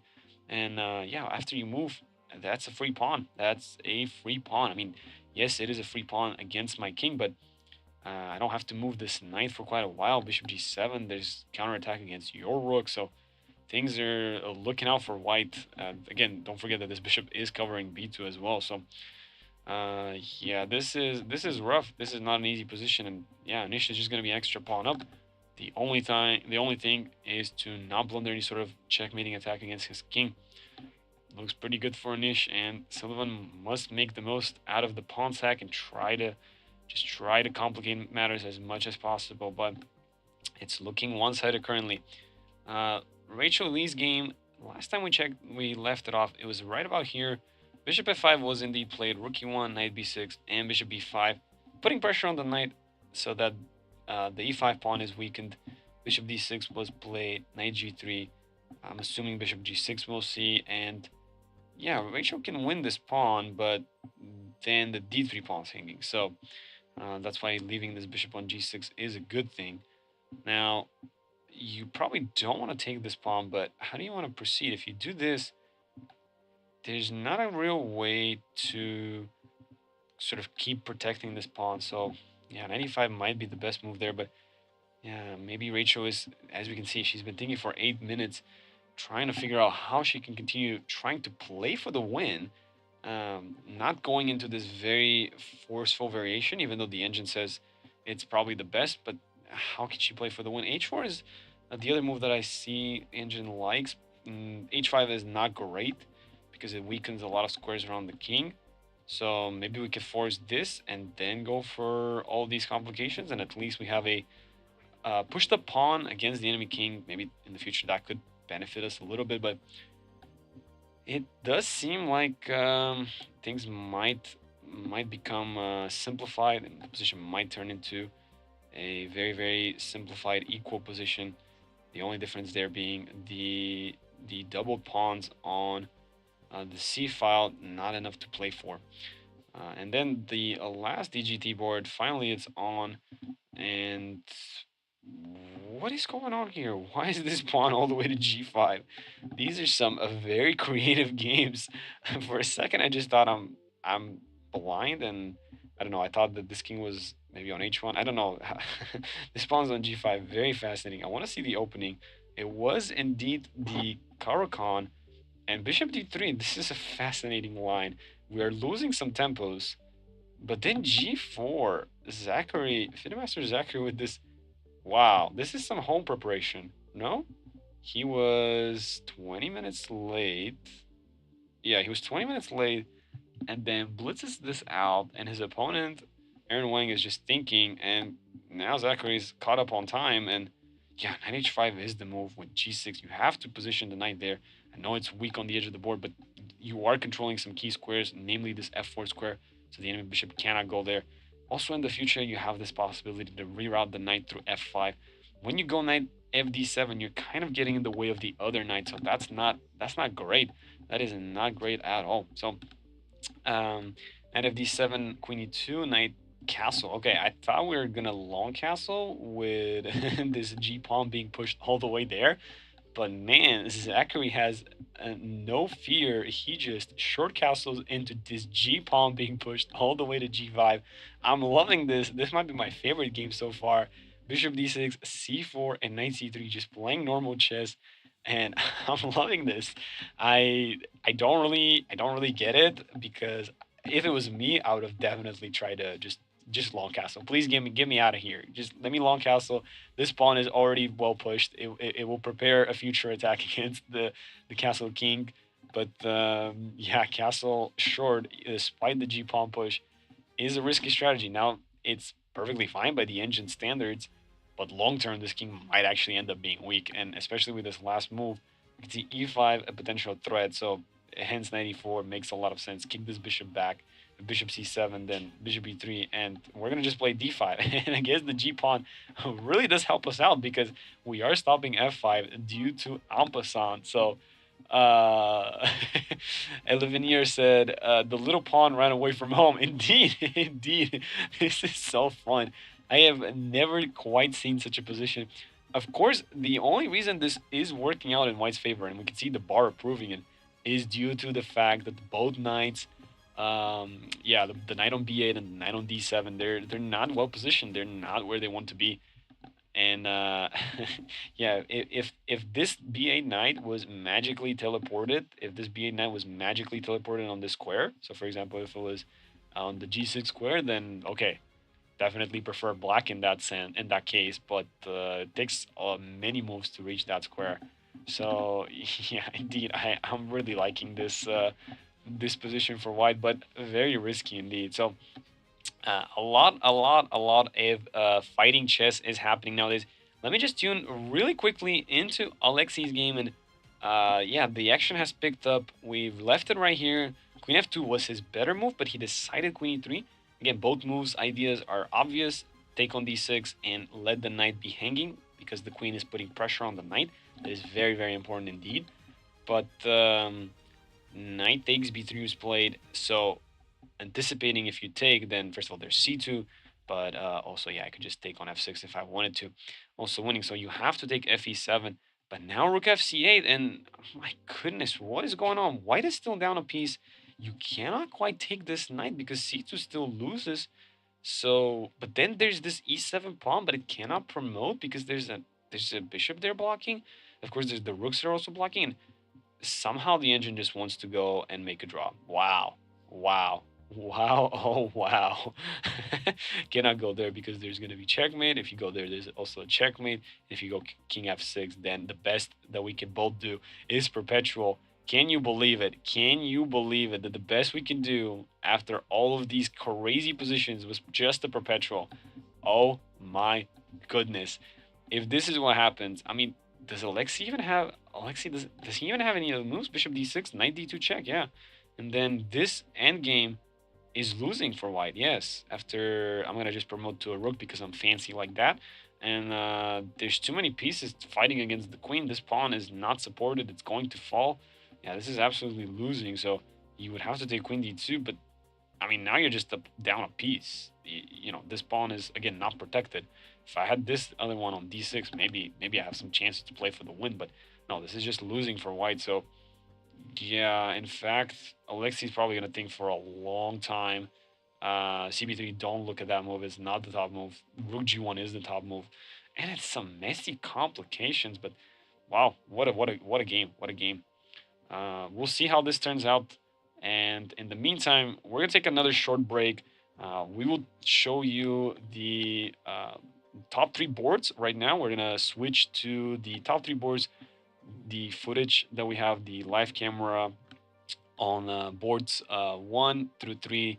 Again, board 2, there was a professional draw between the some of the top grandmasters in this tournament. They decided to preserve their energy for the last 2 rounds, and we are going to tune back into Eric Liu versus Gergely Kantor's game just in a little bit, and hopefully we were able to fix our DGT board. So we'll take a short little break. Thank you so much for tuning in, and we'll be right back in. Thank you so much.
Hello, everybody. My name is Emil Stefanov, International Master, and thank you so much for tuning into this live broadcast. And after this small little break, there's a spoiler alert that we know one of the top two games has finished, but we will not tell you which one. So you can stay on the line and figure out which one. You can type your guess in the chat, but let's pull up our analysis board and check in on board number one. We've had a lot of DGT problems with this board in specific, but we have fixed it. So just to walk you back through how we reached this position that you can currently see on your monitor, Eric Liu with the white pieces chose to play the Italian and We got c3, a6, bishop b3, bishop a7. Mainline theory so far, and after knight, not knight fd2, but knight bd2, the DGC there glitched for a little bit. We had pawn to a4 and bishop to d7. So already indicating that there might be some queen e7 and long castle capabilities potentially, but Grandmaster Gurgly Kantor decided to play h6 with the idea of g5. Now the thing is, Eric already faced this 2 rounds ago against Grandmaster Fidel Corrales, so he indeed decided to play rook e1 and play knight to f1. So similar style to the previous game, looking to use this knight as a defender, and then when his knight on f3 got hit by the g-pawn, to reroute it to c4. Now, of course, if you know what the engine says, then you know that this is probably not the strongest plan. There are better ways to do it. Maybe you could play knight c4 and then maneuver this knight to f1, giving you an extra option to play knight e3 in the meantime, a little bit faster. But knight f1 was played and knight f d2, the knight on f3 to d2. And here, Grandmaster Gurley Kantor just decided, you know what? I really want to get my knight to f4, get my queen to g5 potentially, and then start pushing the pawn. That looks like a great plan. Alternatively, you could play h5, h4. Similar ideas as in the game that Eric had a couple of rounds ago, again, 2 rounds ago yesterday. But Grandmaster Gurgly Kantor just decided to play knight h5. Look to utilize this f4 square. And the thing is, if you play g3, you are committing that pawn to that square, which means your squares around the king, so the f3 and h3 are way weaker, and potentially even I could still play knight f4 in some positions, not in this current one, because you would just take me, but in some positions that could be opening up the king a little too much. So Eric decided to play knight to c4 per his plan, just reroute that knight to the c4 square, and after knight f4, after a long thought process, Eric decided to play bishop to e3. So you can see 10 minutes spent playing bishop e3. Again, very much reminiscent of his game from 2 rounds ago, where the main problematic piece was the bishop on a7. So once you can clear out that piece, you have no problems. Another way you could solve this position's problems is you could actually take bishop takes f4. And after bishop takes f4, e takes f4, you could play d4. And as you can see, these pawns are going to act as a barrier for the bishop on a7. It's not going to be able to do a lot. But the drawback for this move, bishop takes f4, e takes f4, d4, is yes, you have the center. Oh, what just happened there? Did we just see that Grandmaster Gurgly Kantor just offered a draw and scribbled down on his piece of paper the draw offer? Oh my goodness, would this game end in a draw? For those of you who are just tuning in, you could back up a little bit the live stream and you can see he looked at Eric and said, draw. You can clearly figure out that that's what he said and immediately scribble down on his notation sheet. The symbol for draw would be just an equal sign, meaning that with his last move, queen f6, he did in fact offer a draw to Eric. So now Eric has more things to think about. First of all, he's been thinking about this position. What move would I have to make after queen f6? What are my plans? What do I want to continue with? But now he's going to have to think about more things. Why is he offering me a draw? Is there something I'm missing? Is there something he's seeing that I'm not seeing? Does he just think that I have a really good move now? So again, or do I just accept the draw? Eric has a lot of things that probably are going through his mind now. But bishop f4, just to catch you up, bishop f4 was an interesting option. But after ef4, d4, queen g5, it does get very risky. There are many threats with h5, h4, and g3, and long castle from white side. It's a very complex position. So Eric just goes with bishop e3, and Grandmaster Gurley Kantor continues normally. Queen f6 just reinforces the knight, prepares long castle as well. And wow, just standing up and having offered a draw, Grandmaster Gurgly Kantor just exits the playing hall, maybe going to use the restroom, maybe just clear out his mind. But he did spend a lot of time. We can see the clock situation there. 35 minutes, quite a lot of time invested for just queen f6 and this knight h5, knight f4 maneuver. But his plan is very logical. It's just to long castle. Now, again, why not just take bishop takes e3? Well, because that's going to walk into fe3, kicking this knight, and that's basically all the last couple of moves that you spent were to maneuver this knight. So you don't want to take bishop e3 because that will allow fe3. Queen f6, I think a very logical move. Potentially, you could make an argument for queen g5 as well, but that is a little bit alongside the bishop diagonal there. There's a little bit of an x-ray, so maybe he was not so confident there. But queen f6 reinforces the knight. Now, if you ever take on f4, I could have the additional option to take with the queen. And also, I prepared long castle. So my dream to where we become a mainstream Italian player where we just long castle, we make that become the mainstream theory. That is my goal. That is my dream in these Italian games where black mainstreams tries to go for a long castle. It will be so fun if that's what the main theory evolves into. But it's seeming like it is where players are just deciding, you know what, I'm not going to short castle. I'm just going to play with this h6 and g5 and g4 and just try to checkmate you and move my king onto the other side of the board. Now, what Eric could play is bishop takes a7. Just force an action out of uh, Grandmaster Gurgly. So if there could be knight a7, or there could be rook a7. Now, if a bishop a7, rook a7, now the problem with that is you're not going to be able to long castle. So if bishop a7, rook a7, obviously there's no long castle anymore. So you cannot quite do that. So if bishop a7, what I'm assuming is we're going to see is knight takes a7. If that is indeed played, knight a7, which does mean that the knight will have to rejoin the game. So there will be a tempo loss there where the knight will have to jump back to c6. But maybe after bishop a7, knight a7, we have knight e3.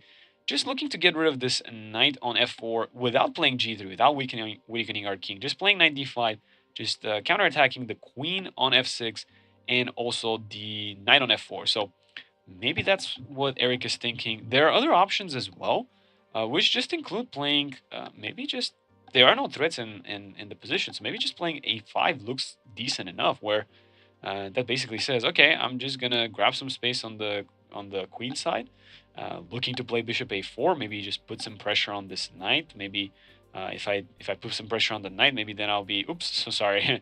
Maybe I'll be able to exchange the knight, take on a7, force you to take rook a7. But again, I am giving my light square bishop, so I'm not entirely sure if I would commit fully to that. But at the very least, I could play b4 and b5. Try to open up open up the queen side. If I know that's where you're going to be long castling, that is a very logical plan. If I know you're going to be long castling, a5, bishop a4, b4, b5 looks good. But then again, that's what the opponent is going to be doing on the other side of the board. So is Eric ready for such a fight? Or would he just accept the draw? Or maybe play in a different style? Maybe bishop a7 and knight e3, knight d5. The reason I like this variation a lot is it trades a lot of pieces. So even if you start getting attacked with less pieces on the board, chances you get checkmated are far less. And also with this idea of bishop a7, knight e3, knight d5, you are looking, in fact, to trade the knight on f4 and the queen on f6. So I quite like this, and we can see in the background Grandmaster Mahel Boyer just thinking on Eric and Gurgly's position. Maybe he's aware that a draw was offered. Maybe he is not. We'll see if that's the case. But we can see Eric has been thinking for a long time. We can see his time situation. He had an hour and 6 minutes ever since Queen f6 was played. And now, last time we checked, he had about 45 minutes. So he's already been thinking for more than 20 minutes. And really, when you think for more than 20 minutes, you cannot reinvent the wheel. There is nothing new that your brain is going to be able to produce. You're just at this point comparing variations, comparing risk that is being associated with each position. You are not able to fully comprehend every single position to the max, but what you can do is you can put a risk factor to it. So for example, if he decides to play with a5, bishop a4, b4, b5, potentially that could be one plan. That means that there's going to be a high risk, high reward. Maybe he could get attacked faster, but maybe he's the one attacking faster. It all kind of depends.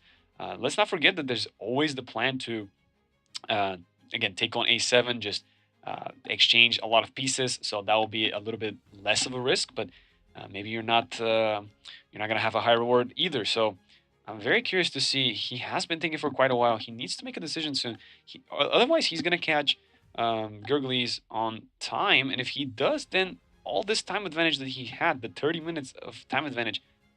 Okay, there we go. They do agree to a draw. We can see the players are signing the sheets, the notations. Eric took a deep breath there and finally said, "I'm okay with the draw." Extended his arm, and both players just decided draw is enough. But that means Eric now, okay, we can see that is the universal sign of let's go analyze the game outside. You saw that they are going to talk about this game, talk about all the opportunities that they had. But that's how the game ends, just a draw. Um, after after a couple of moves out of the opening where it seems like the game was going to heat up quite a lot with many potential plans from both sides, just the peaceful draw offer from Grandmaster Googly decides this game, and that means that Eric now has 5.5 points. So if you are looking at the standings, he is doing quite well. 5.5 out of 7. Let's see if on the board number 3 anybody can catch him. We can see the two kings placed in the center. So with that being said, we can move into Mahel Warriors versus Craig Hilby game. This is how board 1 ended. Just a draw after a lot of back and forth between the two players. But we have this game over here. So we have, oops, so sorry. That definitely did not happen in the position. So let's see where we are. Not a5. Maybe we can hide the analysis board until we are able to pick it up. Until we're able to pick up the position, and we can go onto the DGT board. So for now, we will just hide the analysis board and we will jump right into where the player's position is.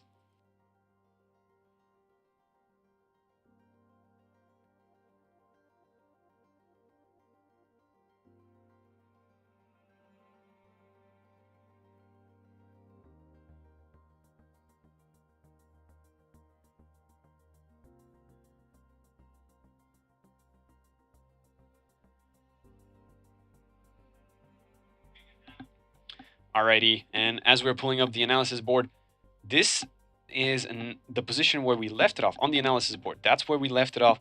And let's see how we got to the position that we can see on the live camera. We see a lot of things have changed, and let's catch up to speed. So as I mentioned, this I wasn't the biggest fan, mainly because after e takes d5, knight takes b3, a takes b3, c takes d5, I thought fe5, and the knight gets this beautiful square on d4. But let's see if that's what Grandmaster Mahel Boer did. He did take on d5. If Quake had recaptured back, then there was going to be bishop takes d5. So indeed, my fellow UTD alumni chess team player does play knight takes b3, a takes b3, c takes d5, looking to have the center.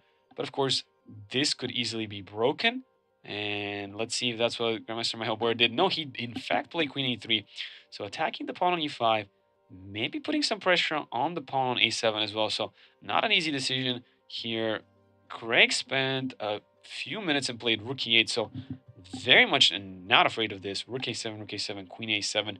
Potentially looking to play ef4, opening up the rook, attacking the knight, and if knight takes f4, maybe there's some queen takes c3. Very, very complicated, but it seems to be working out in Craig's favor there. So let's see what Grandmaster Mahel Boer played. d4, okay, utilizing the pin between the queen and the rook. So putting another pawn as an attacker on the e5 pawn. So forcing e4. I'm not quite sure. There's a lot of complications once again here. There could be rook e5, rook f6, rook e3, rook f2. And again, the knight will jump to this beautiful d4 square. I'm not entirely sure what is not to like about this, but maybe Grandmaster Mahel Boer just says, that's not enough for me. I want to win in a more concrete way rather than just some obscure knight on d4 that might look good but might not be sufficient. So d4, e4 is forced. Otherwise, Craig would have lost that pawn. So now we can at least see there is some sort of a strategy going on where white is able to fix this pawn on e3. So we can see the queen is blockading for now. It's not the greatest blockader. If there's a way in which the knight jumps around to the e3 square, that would be the dream. but that will take quite a long of time and quite a huge investment. So rook a5 attacks the pawn on d5, and queen d8 played by Craig makes sense. We're once again just trying to catch up to the game so we can see how we got to the live position on the live stream. So rook a1 is probably incorrect. I'm assuming rook fa1 was played, but the DGT board once again had some sort of a bug. And after a6, we can see indeed there is not a teleportation. Just imagine it was rook fa1 played, and after a6, c4 striking in the center. So Craig has to play dc4, bc4. But now this is very, very chaotic indeed. Why is that the case? Well, Craig has this long-term pass pawn on the queen side. Now, for the time being, the rooks are definitely dominating. There's no way to push the pawn. Um, but on the other hand, there are two lovely pass pawns in the center, and they could also be reinforced with another pawn. The c2 pawn could be a reinforcement as well. So let's see what happens. b6. Again, I mentioned the rooks are very powerful, so I love this move by Craig, just kicking out the rook. Rook e5, utilizing these two pawns to counterattack the pawn on e4, counterattack the rook on e8. So Craig has to play bishop b7, defend the pawn on e4. And with that, now let's see what Grandmaster Board played. He played knight g3, putting one more attacker onto the pawn. So we do, in fact, see Craig having to play pawn to f6, kicking out the rook. So now if rook e4, there's obviously bishop e4. That will be losing the exchange and even worse.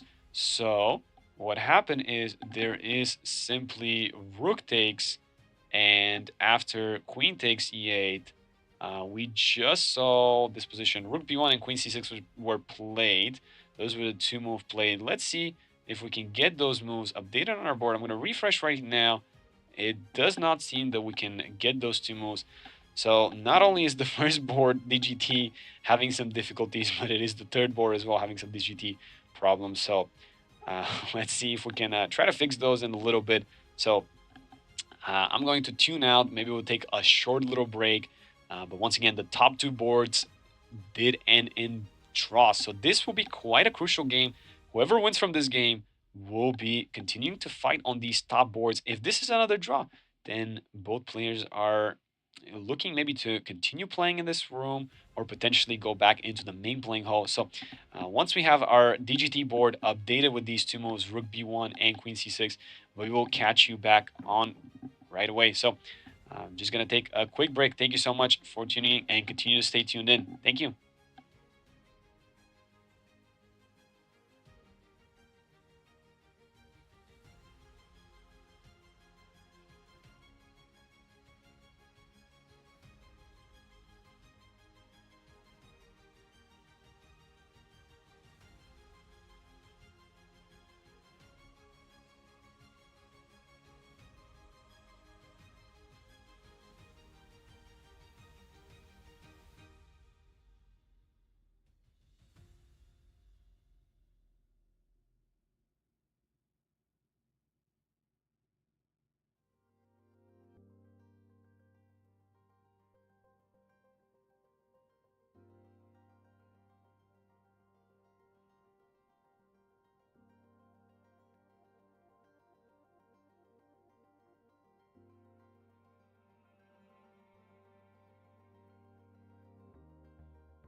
All right, it seems like we were able to update our DGT board, just fixing those problems. So rook b1 and queen c6 were the last moves, and now Grandmaster Michael Board blitzed out c5, it seems like.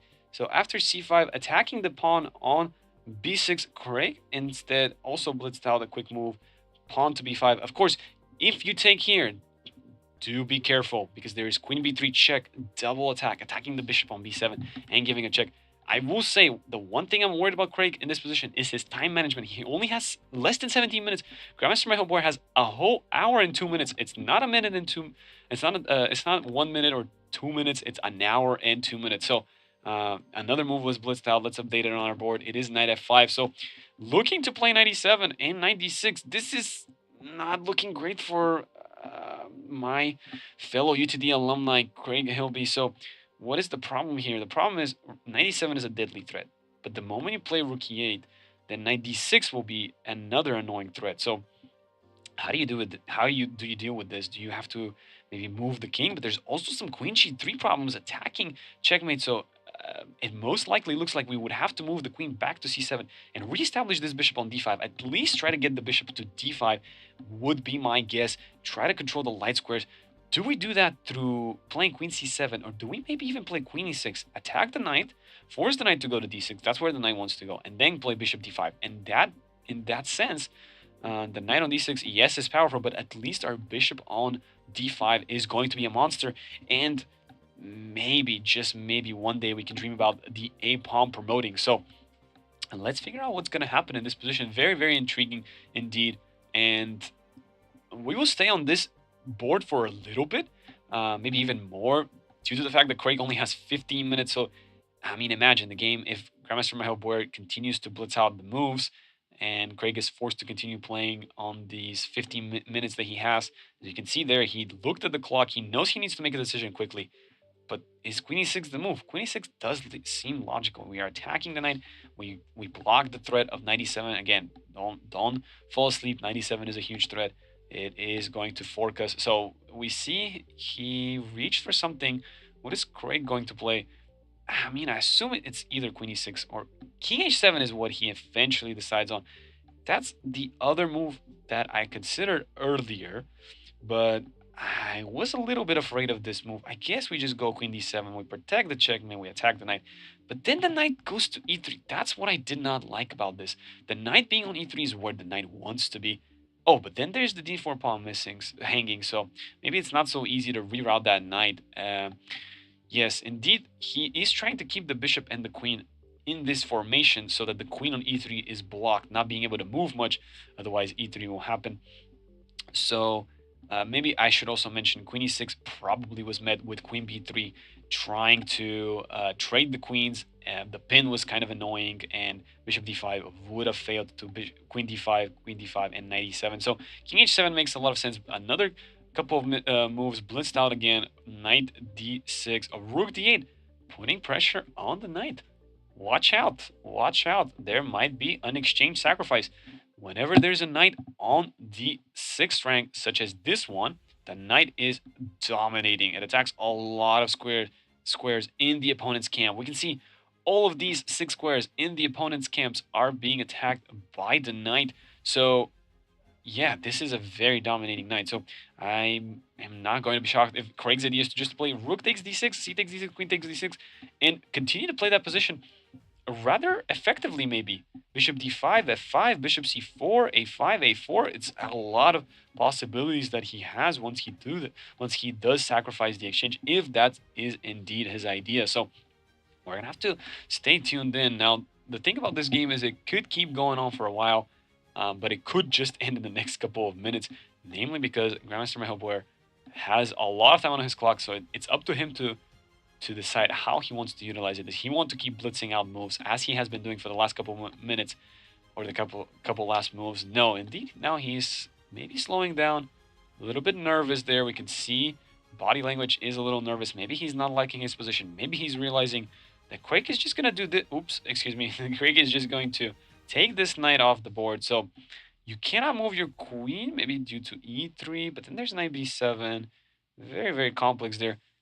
Do you also want to take knight takes b7? That's a good question. Queen takes b7. What does that endgame entail for us? There is some c4, and this is a pinned piece. My goodness, this does not look fantastic for Craig. And indeed, c4 is played first move. So alternatively, this was also an option to play c4, utilize the pin between the rook and the queen. That seemed like a good option to me as well. I'm not entirely sure, but we have c4 blitzed out, so what's going to happen? Let's keep watching. Let's figure it out. What does Craig do now? Rook takes d6. I mean, I don't want to play that move, but I may have to, but this is not going to be winning for me. Most I have is, yeah, I don't really have anything. Bishop a8, I do just give up the pawn, This is a tough moment for Craig. How does he continue in this position? I am not certain at all.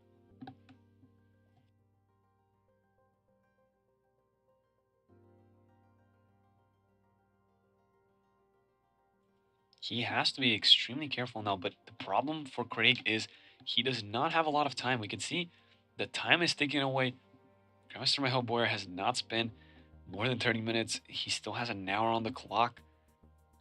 Tough moment for Craig. He needs to be able to find the right moves with less time on the clock and the more dangerous position. Again, these pawns are uh, very dangerous. They're looking to be pushed collectively once the knight captures the bishop. And how do you stop them? It's very hard to stop them. If rook d6, c d6, queen d6, I mean, there's there's always c5, but at the very least, I could just take the pawn on b5. Oops, there's too many arrows there. I could always just take the pawn on b5 and just be up in exchange.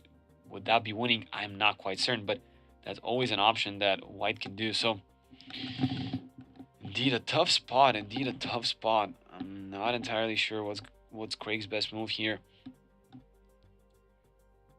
bc4 is not possible. The bishop on b7 is under attack by the knight, by the rook.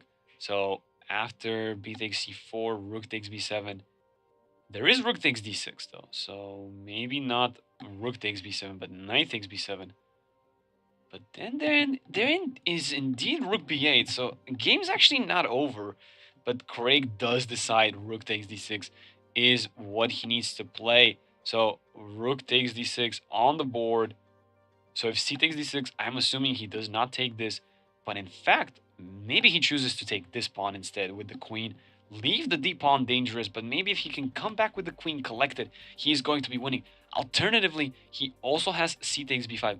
Now, be careful. There could be an intermediate move, c takes b5, attacking the queen, and that's exactly what Grandmaster Boyer does. Yes, if c takes d6, there were one too many options for black. Maybe b takes c4, queen takes c4, a lot of options, but now, simply with this move, this is crushing. Why is it crushing? It's because you have to take a takes b5, as Craig is doing, and then c takes d6, and now you have to regain here. And essentially, you have to fight this endgame down in exchange.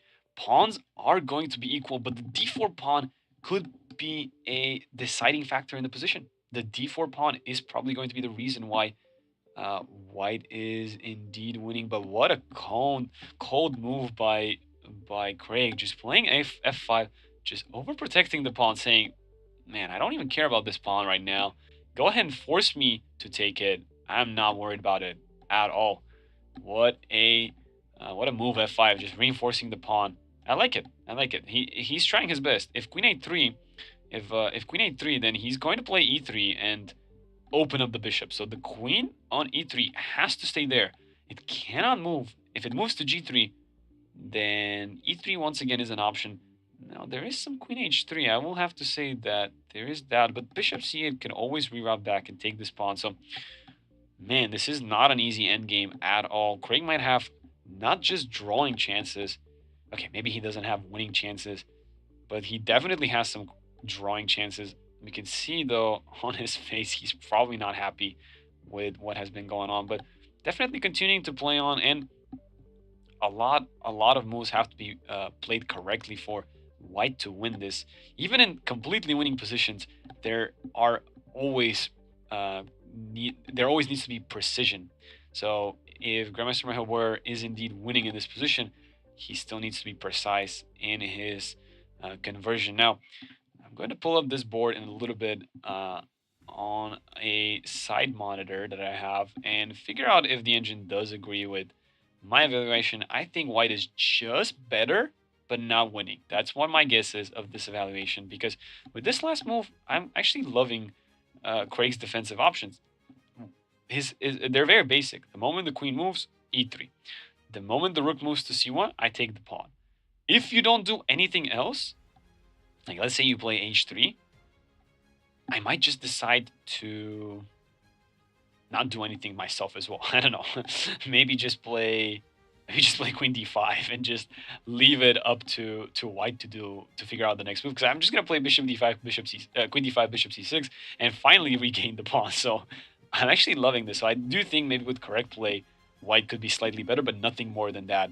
If anything, it could even be around equality if there's still enough counterplay with this e3. But we'll see if my master Michael Boyer is able to capitalize on this position. He has a lot of time, so that is another advantage that he has. Not only material advantage, but also advantage on the clock. And he doesn't have to make a move quick. He could just spend time, think about it. But any minute he is thinking, Craig is also thinking about this position. So maybe that's why he's trying to play fast, put some pressure on Craig. And that's exactly what he does. He plays queen c1 very quickly. So I talked about I talked about queen a3 and rook c1, but queen c1, interesting option. So it doesn't allow e3 because the queens will get traded. And if queen takes e3, then maybe the idea is queen c5. But this is very, very concrete. Yeah, Craig has to take the pawn. If he trades the queens, then the d6 pawn will promote. So essentially, he does have to take this pawn, which he does. And now if rook b5, there's queen d4. So I'm not worried about that endgame. I think Craig is able to hold that endgame. I think he's able to make a draw. Unless the bishop is somehow trapped. But I don't think that's the case. I think he is able to make a draw perfectly fine there. There's bishop a6, and the bishop could reroute to d3. Although he does lose the f5 pawn. Maybe he can push his e-pawn, and that could be the deciding factor. So I think here the move, the idea probably was queen c5. But things are heating up. Craig will take another pawn on f4, and any pawn he takes, that's an extra. He will gladly take it. Then d5, then e3. Man, it's very complex there. The other line is queen f4, rook f1, but there's a check, king h1. Again, this pawn is hanging. Maybe it is winning for white there. Black's pieces seem to just not be coordinated enough.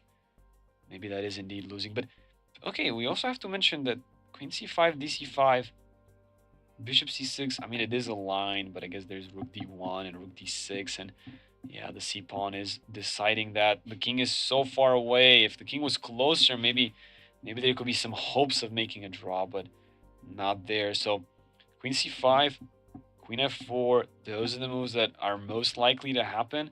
Followed up with rook f1, queen e3, king h1. And what does Craig do there? Maybe he just goes queen e2? Gives up this pawn. Other than perpetual check, there's nothing else. But okay, maybe there's queen f8 and rook f7. But that's why his queen's there, to give annoying checks back. Nothing's over until it's quite over, isn't it? Nothing is over. Not to mention, there is this line. Queen e3 check, king h1, f4, queen f5 check, king g8, queen f4, and queen d4. But exactly what's happening is being played. So queen c5, exactly what I talked about. This is the only logical move. To be fair, I didn't like queen c1. But again, Craig was just going to play queen d5, bishop c6, and eventually recapture the pawn. So I'm not sure if there was anything better. So let's catch up to the action. So queen c5, Craig has to keep playing. He does play queen f4. There's nothing else for him to think about. So now rook f1, he has to play queen e3 check. Again, king h1, nothing else for him to do. And maybe then just queen e2, attack the rook. And just look at what white's going to do. If queen f5 check, maybe king h8, and nothing's quite over until it's fully over, right? Yeah, it looks like he's so close to making a draw. It's so close for him to make a draw. The less pawns that there are on the board, the closer he is to make a draw. That is why I am indeed saying that. So let's see. Let's see what he's going to play. So we see Boy, yep, looking for rook f1, exactly. Now Craig has to play queen e3. That's the only move. You have to give the check. I'm going to be shocked if he spends a lot of time on this move. There's not a lot of good squares for the queen. Of queen g4, then there's just queen f5, and the queens are traded, and that's game over. Going backwards makes no sense. Going queen d2 also makes no sense. Might as well throw in that check on e3. Push the king to h1. Make it make sense. The king will be dealing with some back rank checkmate problems. So don't play queen d2. If you could just play queen e3 and force that check. But Craig is thinking, I am shocked that he is spending this valuable time. As we see, my Boer is just wanting to blitz out the moves so he could put maximum pressure on the clock. So this is the moment, Craig, where you have to play quick. You cannot um, double guess yourself. You just have to go for it. Queen e3, unless he's seeing something more powerful than queen e3, but is the most logical move in the position. He's collecting himself, he's thinking, he's looking at the lines. You can see the eyes moving around. But he needs to start with it. There's nothing else. I'm not seeing anything else that could benefit him. Again, queen g4, queen f5, the queens will get traded. Same with queen g5. Going queen b8 back is terrible. So if the move is indeed queen e3 that he's thinking about, then just play it, because that will let you see the next couple of moves more easily. So indeed, king h1 has to be played. And then you think. After that, you think, because you've basically gained some tempis on your position. So yeah.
Alrighty, we're back on. Once again, we had some difficulties there with the board. So for quite a long time, I know all you were looking at on the analysis board were the arrows.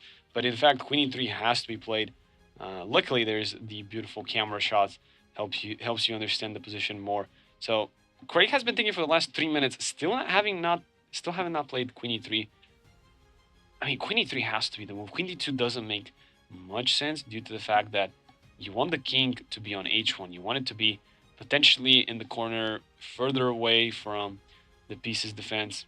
Unless you are trying to time queen e3 check in other variations, but I don't think that's the case. So I definitely think queen e3 has to be the move there.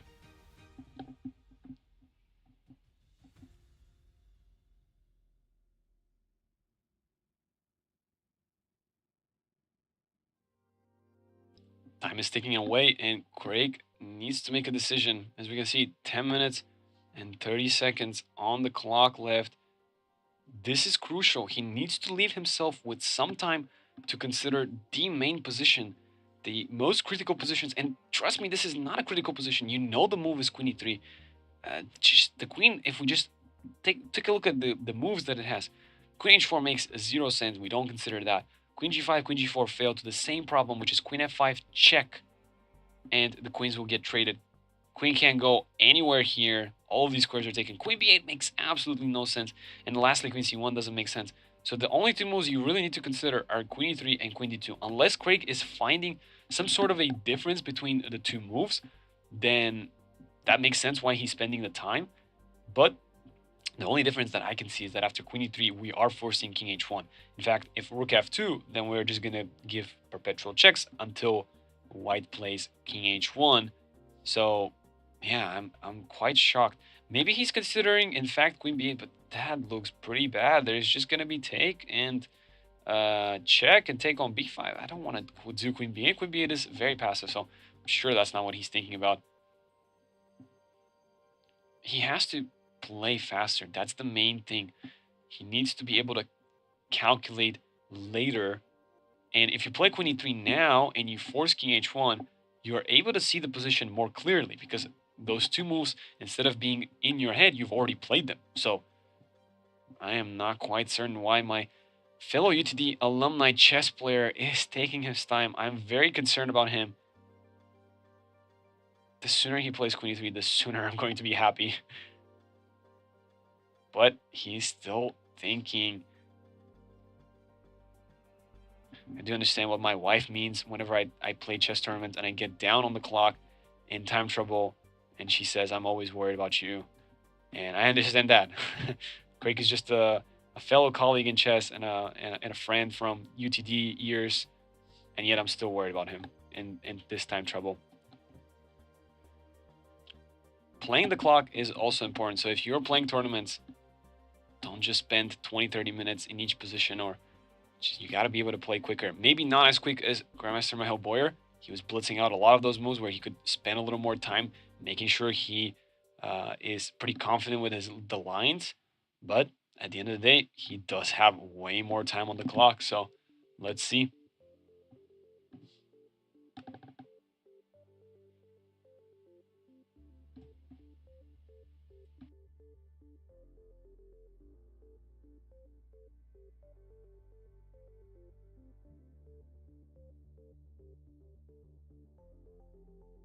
Again, so much time has been invested into this move. We are anticipating queen e3. It looks like the most logical move. I would be shocked if Craig just doesn't play it. But then again, last time this move he could have played, finally he plays it. Queen e3, finally on the board. My goodness, this took a long time. And as you can see, my board just instantly plays king h1. So now Craig has to continue thinking, okay, he has the line prepared. Okay, f4. But see, this would have been my recommendation. My recommendation would have been to play all the way back here when you had 14 minutes and 28 seconds. You know queen e3 is the move. Play it then, and only then think about the position, because you have easier access to understanding what's going on in the position. f4 was played, queen f5 blitzed out again. You would have had way more opportunities to see these positions clearly with two more moves being played out. Now you have to recollect your thoughts and make sure you actually calculated the moves that you did, that they're correct, that you're not missing anything, and that's more time wasted on the clock. And at the end of the day, this was what Michael Boyer was going to do anyways. So king h8, correct, getting away. Nope, king g8 instead of king h8. Not sure if king g8 or king h8 was better. King h8 seemed better to me, but maybe that allows queen f8 check. So due to that reason, Craig decides I'm going to play king g8, but that is opening it up to queen e6 checks as well. Now, of course, if perpetual is all Michael Boyer wants to do, he has that. That is locked in. There's no way to escape the perpetual checks. So if he takes rook f4, then that's kind of why I didn't like the king on g8, because of queen f7 potential checks. This is a little scary. I'm not quite certain what's happening now.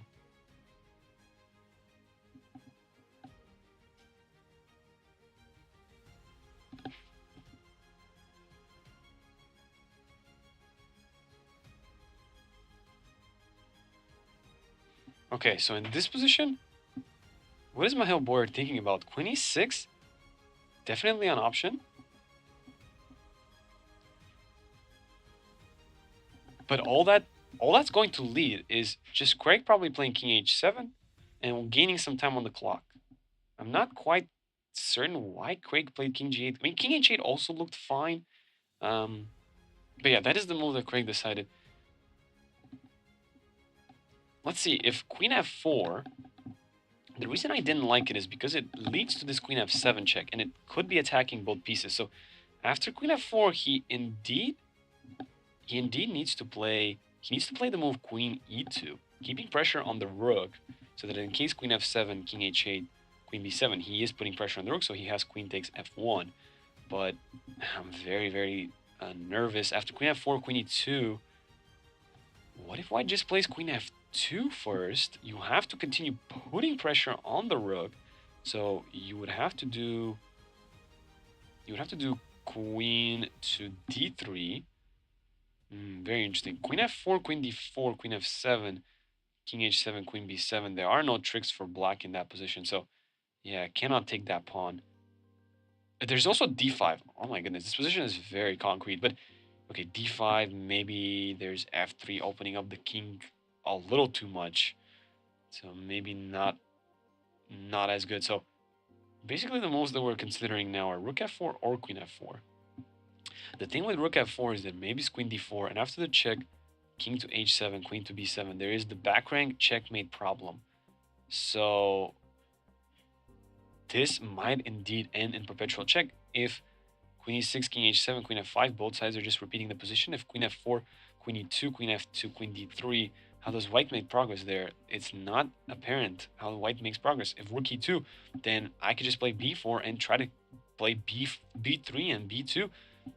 And I can see something like that happen in this position where, let's say queen f4, queen e2, queen f2, queen d3, rook e1, b4, queen e3.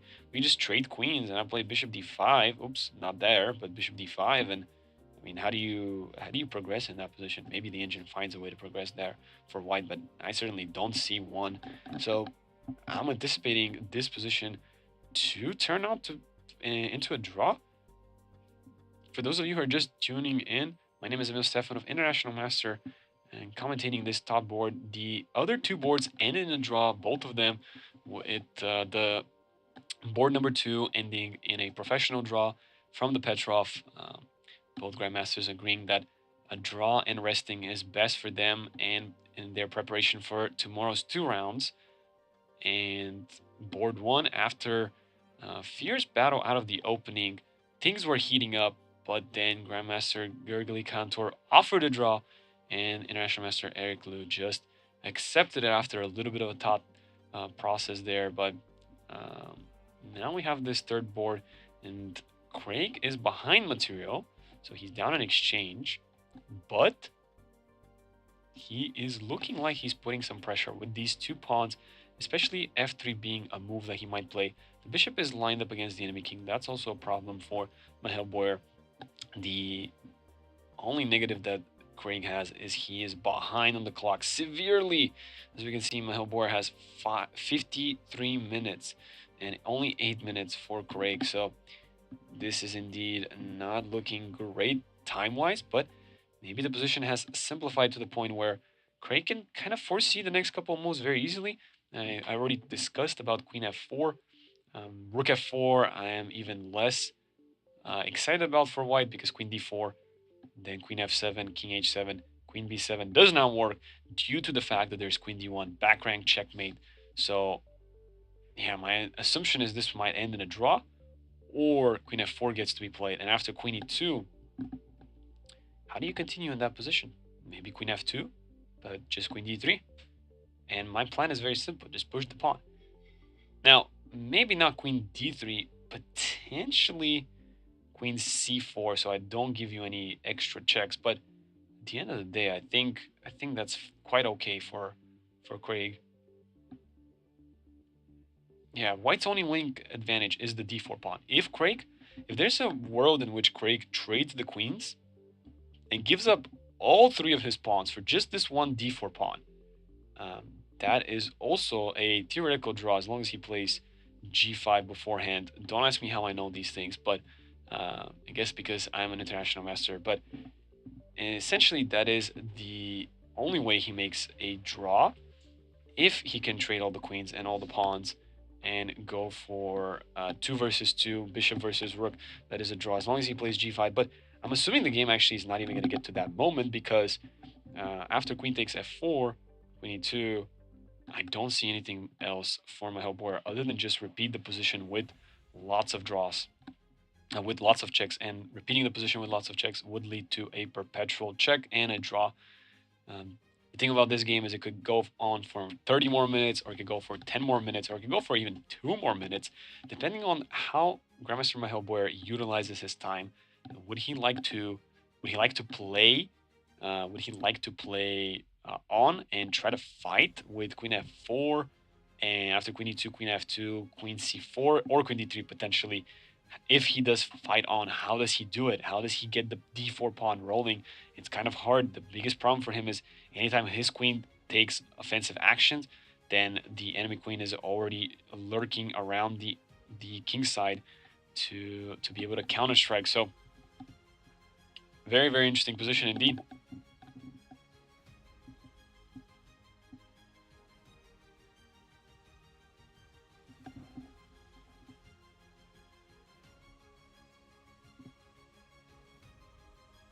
You can see Craig is quite stoic in that moment, and my help warrior is a little bit nervous. We can see the body language there. That's one of the best things about this tournament, and the production value that we have for the Texas Grand Circuit First Edition.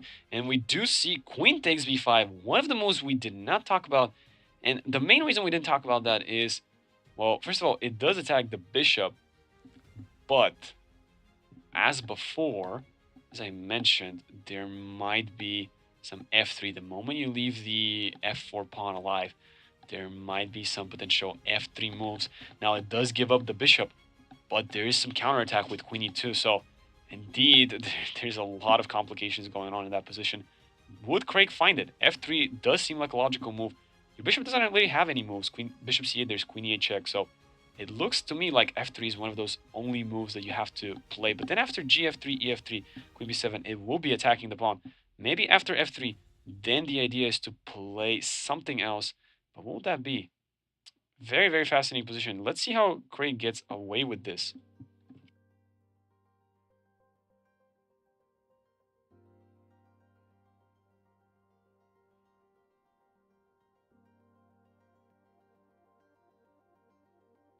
And the biggest problem for Craig is he has less than 7 minutes on the clock. He needs to find these moves very quickly. We do also have to mention the move queen d3. It looks natural, but after the queen trade, there is rook takes f4, and it does seem like the pawn is stoppable after rook f1. So it does seem like it will not work in Craig's favor there.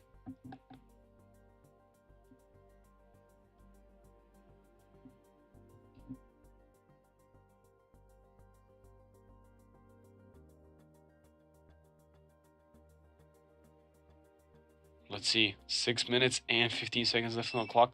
Not an easy decision. If bishop c8, then there is simply queen e8 check and queen takes c8. Very, very nervous here for Craig. f3, gf3. Is that one of those moments where, oh, if e takes f3, queen takes f3, there's not a clear path through. With queen e2, there's queen f3. So what does Craig do indeed in this position? How does he continue? How does he save the bishop? That is the big question indeed.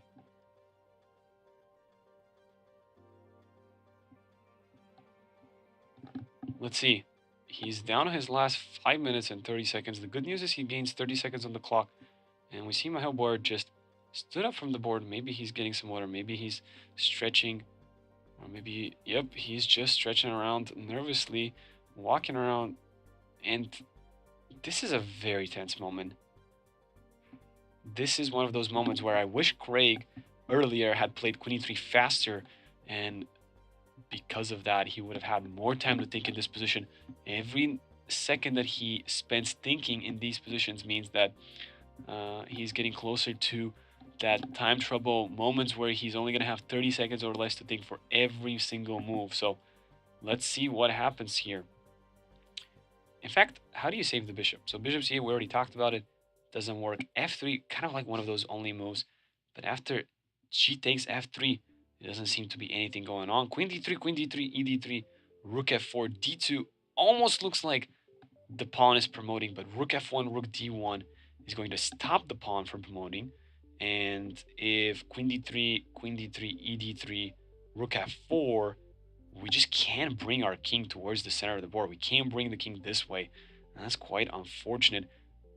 But there is some bishop e4 lines. The rook is unable to capture. He does play f3. That is indeed the move that has to be played. It is the main move. Now you think. Now you figure out what's going on. Now, gf3, ef3, queen b7. There doesn't seem to be any problem. After queen e2, queen takes f3 saves the day. But if you take queen takes b7, then the problems happen because there's queen e2 potential, there's f takes g2 potential, there's queen takes g2 potential. So exactly, my whole board instantaneously plays g takes f3, does not even doubt it. So let's see what happens now. And if anybody is active in the chat, I'm so sorry. Currently, I am having some difficulty and not able to see the YouTube chat. So if you are indeed tuning in and chatting, thank you so much for being part of this broadcast. And Craig does indeed resign. There's just no way, indeed, there's just no way to save it. Yeah, it's kind of unfortunate. He did not even want to play Queen D3 earlier. Queen D3 was an option earlier, but that endgame was going to be lost. So yeah, F3, last chance for Craig, but after GF3, there's just nothing to do anymore. Now this whole idea fails because there's simply, after Queen E2, Queen takes F3 back. And you can see here the players are actually analyzing. They're thinking about all the possible options. You can see there was, by my Hellboy, a move played out. So giving up the bishop, playing King H7, Queen takes B7, playing for Queen E2, attacking the Rook. Queen had to go back and potentially F3, GF3. This is always the most fascinating thing to me. Let's see if we can actually pull that up on our DGT board. That would be pretty funny. Let's see. This is what they were analyzing. Bishop A8, Queen B8, King H7, Queen takes, Queen E2, Queen A1. Imagine there's a King on H1. I don't know why there is not, but the arbiter is there telling them to sign the score sheets and continue on. But this was definitely an interesting position. This was indeed the last position of the game. After G takes F3, Craig, he'll be my fellow UTD alumni, just resigned. Feeling very sad that my fellow UTD alumni lost, but yeah, unfortunately, the show must go on. Let's change into our Lichess broadcast. Let's see if there's any more Lichess games that are currently on we can tune into. But you can see the players are just continuing to analyze. They're talking about all the ideas. This is one of the best things about chess. Yesterday's enemies are today's friends. Just a couple of minutes ago, there were enemies on the board. Now they're just discussing all the variations that could have happened during the game and just talking like friends. This is the beautiful thing about chess. All of us love it so much that we just want to talk about it. We just want to discuss all the lines. We want to be show boasting with what we saw and what we didn't saw. We want to hide away, but there we go. All the lines that are being explained by between the two players is just fascinating to watch. So I'm gonna just stop speaking, let you enjoy this beautiful moment.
Alrighty, for those of you who are just tuning in, we just saw the last couple moves played on board 3 between Mahel Boyer and Craig Hilby. My name is Mustafa, International Master, and all the top 3 boards are done. Those top 3 boards are played in a different room from the main playing hall, and with all of them done, we will move into the Lichess broadcast and see if there are any more games that are being played on. And as we can see, some games did in fact end. And we can just tune into Alexei Bilik and Ethan's game. As we saw, we talked about this position with Rook FC8, and we talked about how the best move here was indeed Rook G1. You can see those lines that we talked about before. Rook G1 was the best move. Try to force the drop, but indeed B takes C3 was played, which the engine disapproves highly. It does say double question mark. As you saw, the bar just shot down in Black's favor. But the only move to do that is B4. I'm assuming B4 is the only move. If you do in fact take Queen takes C3, this endgame is nothing but losing for you. So you do in fact have to play b4, and after a b4, rook takes b4, sacrifice the rook. In Levi Rosman's terms, that is the best continuation. But this is extremely hard to foresee with this knight d2 double check, a check again, and queen d6 blocking this king going to d2, blocking the connection between the rook and the bishop. Very, very complex indeed. Eaton instead played knight a5, and now in fact Alexei is better by playing bishop takes d6, queen b7, and rook g1. Now he's indeed winning. So from absolutely losing within one move, Alexei was winning. So this is how chess works. Yep, if you cannot see the best moves and you play something else, now you're falling into it. But let's see, Alexei looks like he's winning, and rook g5, a double question mark. He was indeed supposed to take on b8 and play not rook g5, but rook d5 with maybe similar ideas with rook h5. I believe that was his idea. But the engine wants to play rook gd1, of course, being attacked by queen a7. But if anything else was played, let's say b4, we first take it, and then we play rook h5, checkmate. So that was the idea there. Rook g5 has a similar idea. So, for example, if you play a5, you go rook h5, you take, I can give you a check and force your king to go this way. So I will indeed be then able to play something like queen f6 and rook g8. But the move that was missed was knight takes d6, rook h5, gh5, queen g5, and now this is a draw. If you play rook g1, I will be able to survive with bishop g4. And we have Livanir saying in the chat, eval bar, the bar of joy and misery. Indeed, this looks like one of those games where if we look at the graph, you can see bam, shotting all the way down for black's favor, and then boom, shotting all the way in white's favor, and then just going back to the equality margin with the perpetual check. And you can see both players' accuracy was decreased because of that.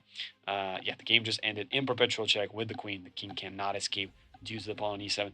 So I think a fitting result, both players drawing, with both players having opportunities to maybe even win. And let's go into my other UTD alumni friend, Zura Javahadze.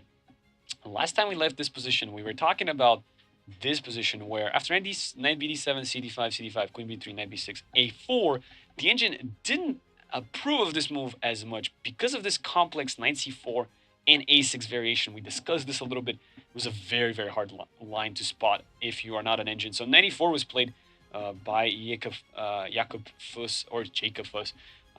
But the engine does think it's still about equal. Knight e5, logical, try to improve the knight. But knight c3, this only works in Zura's favor.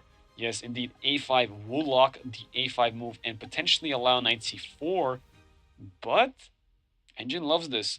Main reason is if you ever take, I'm going to have the two bishops advantage. And my bishop is always really powerful there or on this diagonal. So, in fact, this pawn is not as weak as this pawn is. Most likely, that's what the problem is. And bishop d3. Wow. Not liked. You saw the bar there. It just skyrocketed. It did not like that at all. Instead, a better move was needed. It was needed rook c8. Maybe start piling up some pressure on the c3 pawn, although the knight is still going to be weak. But knight d3 makes a lot of sense. You're just trying to line up with rook b1, lock the diagonal for that bishop. But bishop d3, e3, suddenly there are no weaknesses. There is no weakness on c4. This pawn is always easily protectable with even bishop d2 or even rook f c1 instead. And the two bishops advantage might be the reason why Zura is going to be in a better position. Knight d7, looking to reroute this knight, but oh man, this is very rough to see. Rook a6 needed to be played. That's not good either. But knight d7 now, Zura just gets a dominating position, preparing c4, as we can see, breaking through the center. Bishops love open positions. This is the dream scenario for these bishops. They are just dominating the queen side, and after dc5, dc4, dc4, you can see these bishops are continuously pressuring the queen side. c5 will be a move, and both bishops are supporting that c pawn on its way to promotion. So very, very nice position for Zura. Queen e7, c5, just pushing it anyways, because if knight takes c5, there's going to be queen a3, and the queen on e7 is pinned, and there's going to be problems. You cannot move your knight. If you move your knight, you lose your queen. You don't want to lose your queen. Anywhere this knight moves, you just lose the queen. And there's no way that you actually can protect this knight even further. If you play bishop d4, that's a free piece. Thank you very much. I'm just going to capture it. So the engine is so desperate, wants to play rook c5, give up the exchange. At least this way, now you can play bishop d4, protect it. But Jakob Fuss played rook b8, and after queen to c2, rook takes knight f6, c6. As I mentioned, these bishops just keep supporting the pawn. It's so beautiful. Rook takes b1, queen takes b1. Every piece is supporting that pass pawn. Every piece is working together. This is what you want to see. Teamwork makes the dream work.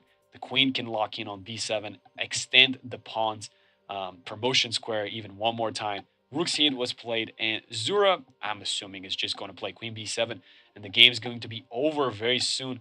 He's just maybe thinking about this position, not sure.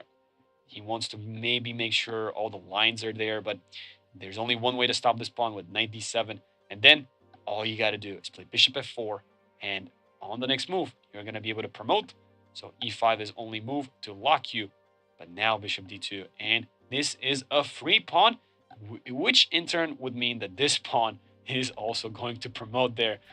Once you win this pawn on a5, you're just going to start pushing your pawn once your bishop moves out of the way somewhere. And this has been a brilliant game by Zura, just demonstrating the power of the two bishops. What a game. This was the turning point of the game. Bishop takes d3. This decision by Jakob Fuss was not the best, and he spent about a minute on that, and maybe he should have spent more time in this position thinking if that was the best thing to do. So I think Zura might be able to clean up this position. Evaluation is off the charts, +5 in evaluation, queen b7. I mean, it looks winning.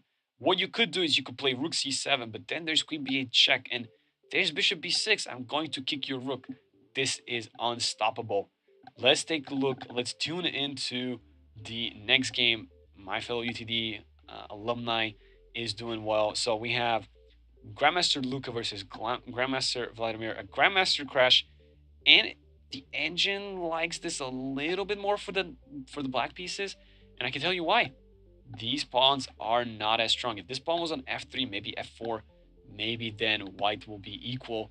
But in the end game, pawns are starting to be more valuable, and in this situation, because your pawns are doubled and clustered like that, they're not as useful as the pawns that black has. Not to mention, this bishop is not amazing. You would like to see this bishop maybe on c6, not on d1. It is not doing much other than defending the pawn. And last but not least, this knight, as we can see the engine suggesting all of these moves that are pretty good. Knight c5 being one of them, where you're attacking the rook, you're attacking the pawn. The knight cannot be kicked away by any other pawn. There's no pawns on b4, there's no pawns on d4. So this knight is solidified on that square. And in all, a menace to society, if that society is the player with the white pieces indeed. So let's see how we got to that moment, though. It's very interesting because the game was roughly equal. There was a lot of complications. We left it last time we checked. We left it around here, and we discussed how there's so many different plans. One of them being bishop b8, a7, a6, and bishop a7. Just getting this bishop on this beautiful diagonal. That was one of the very nice ideas that black could have done. But yeah, exactly. Bishop b8 was played by Vladimir Belus, and h6 stopping bishop g5, and maybe then queen e8. So he did not want to play a6, bishop a7. Now problematic is the b6 square. So if he wanted to do that, he would have had to start earlier with a6. If bishop e3, then b5, kick out the knight, and then d4, strike through the center. The sooner the better. But with bishop b8, now the bishop looks very weak. I don't like this bishop at all. So the priority would be to play d5 to free up this bishop. Otherwise, it's just like a pawn. It's maybe even worse. So you have to be very precise.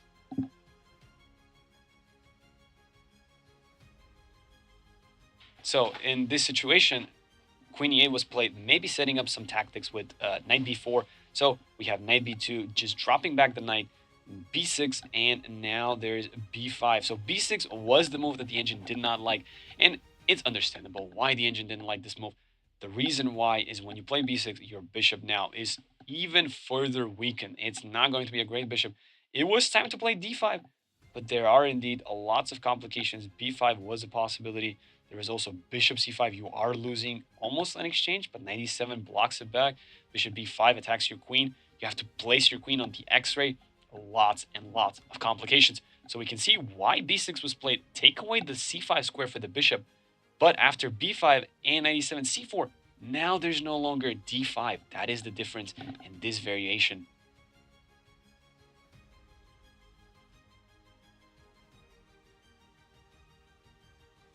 So it's quite understandable why the engine prefers this position slightly more for white. As we can see, the bar is slightly higher for white. But what happened in the game? Queen d2 stops knight f4, knight f4 anyways, because if you take it, whoa, what an ingenious way of utilizing your bishop on b8. Just sacrifice a pawn, but further the scope of that bishop. So you cannot take that knight. a4 was indeed played, knight d7, looking to reroute that knight to c5. This was the move that the engine wanted to move. Bishop f1, just to save it away from the knight's threat. And after knight c5, you can play rook a3, cover against this idea of knight to b3. So that makes a lot of sense. And in this case, you can continue your idea with a5, pushing on the queen side. But after rook c1, knight c5, bishop c2 was needed. And now the bishop is not going to be a defensive piece. It's going to be further away from the king side. So maybe there could be some tension brewing up with some queen g5, h4. That's exactly what the engine says. Queen takes f4. Wow, Grandmaster Luca went for this variation, but this is a very complex variation because you open up the bishop on b8. The bishop that we just spent so much time talking about how bad that bishop is. Bishop b3, bishop f4, not a fan of that move. But then again, what do you do? If you continue with your idea of a5, then as I mentioned, this queen g5 and h5, h4, these ideas are starting to become very, very complex. So evaluation is just about equal there by the engine, but bishop takes f4, not something I enjoy because now there are a lot of complications. dc4, knight c4, temporarily up a pawn, but you are going to lose it, and now it's just equal and probably slightly better for black, as we can see, due to these double pawns, and the kingside pawns are not as well placed as they would like to be. And also, don't forget that knight on c5 is just dominating. Being on the dark square, the bishop can never touch it, and the a4 pawn is a weakness. If these pawns were in their starting positions, maybe white will have the slight advantage there, maybe just about equal. But here we can see why the bar is starting to shoot down a little bit towards black's favor. After rook f8, rook takes e8, rook takes e8, king f2. This seems very logical to me. White should not have any problems in trying to make a draw, but there we see that's what the move should have been rook a1 to play a5 to get rid of that backwards pawn. If you could play a5 and exchange this pawn, your defending duties are much easier. However, unfortunately, after rook d5, only black can have a slightly better position. Now, after king e7, king e3, rook c8, bishop d1, knight e6, rook d3, we can see the bar is loving this position for black. Every move that is being played, black is making progress. We can see the rook now is on an active square, putting pressure on the pawn, putting pressure on the bishop. So definitely Grandmaster Vladimir Belus has the advantage here, not just on the clock, not just on the position, but also on the clock. You can see Grandmaster Luca has 19 minutes and less. Grandmaster Vladimir Belus has 32 minutes. So definitely a risky moment now. There's rook e3 and bishop b3, and that's what the engine says, and just keep playing, don't worry. But it looks very risky to me. Somehow, some way, engine will defend this, but for a human, one wrong move and you are out of the picture. Rook e3 was played though. Bishop b3 is a nice move, preparing the bishop trade for the knight, but then that might be actually a losing rook endgame. So you actually have to be very precise. This king walk is also not to be underestimated. Very crazy position. Let's look at this game. FIDE Master Ryan was able to defeat International Master Roman. As we can see, a dominating display of attacking chess, 97% accuracy by FIDE Master Roman. And we left off the position somewhere about here, where knight takes c5, queen c5, and knight a4 was played. And here, the biggest problem is this queen could slide over, but instead queen c4 was played. So FIDE Master Ryan just decided, you know what? I don't want to be down an extra pawn. I still have the same ideas. I could still play queen e6. I could still play bishop h3. I could still continue to attack, but be equal on the material. Queen b3, queen b5. And again, the same idea, just sliding the queen over. And even rook d2, but the engine didn't like that. The engine preferred queen f5. Rook d2, let's see the reason why the engine does not like this. There's queen c3, and why is rook ed8 the most logical move? Not, oh, queen c5. You cannot avoid the queen trade, or can you? But then bishop f6, now you're getting your king further weakened, so that makes a lot of sense. Wow. Just a slight inaccuracy there, but bishop c3, double question mark. Probably missing this backwards bishop move. Now the queen on b3 is trapped. So, International Master Roman down a queen. Queen for the material is technically queen and knight versus two bishops and a rook, but the queen is way stronger in this position. The bishops are way weaker. They don't have the open diagonals, and also pawns are falling apart. So, the Master Ryan was eventually able to win this position. There is no fortress. Never believe in fortresses, as Magnus says, and eventually pushing on the king side leads to a potential checkmate and many pieces lost.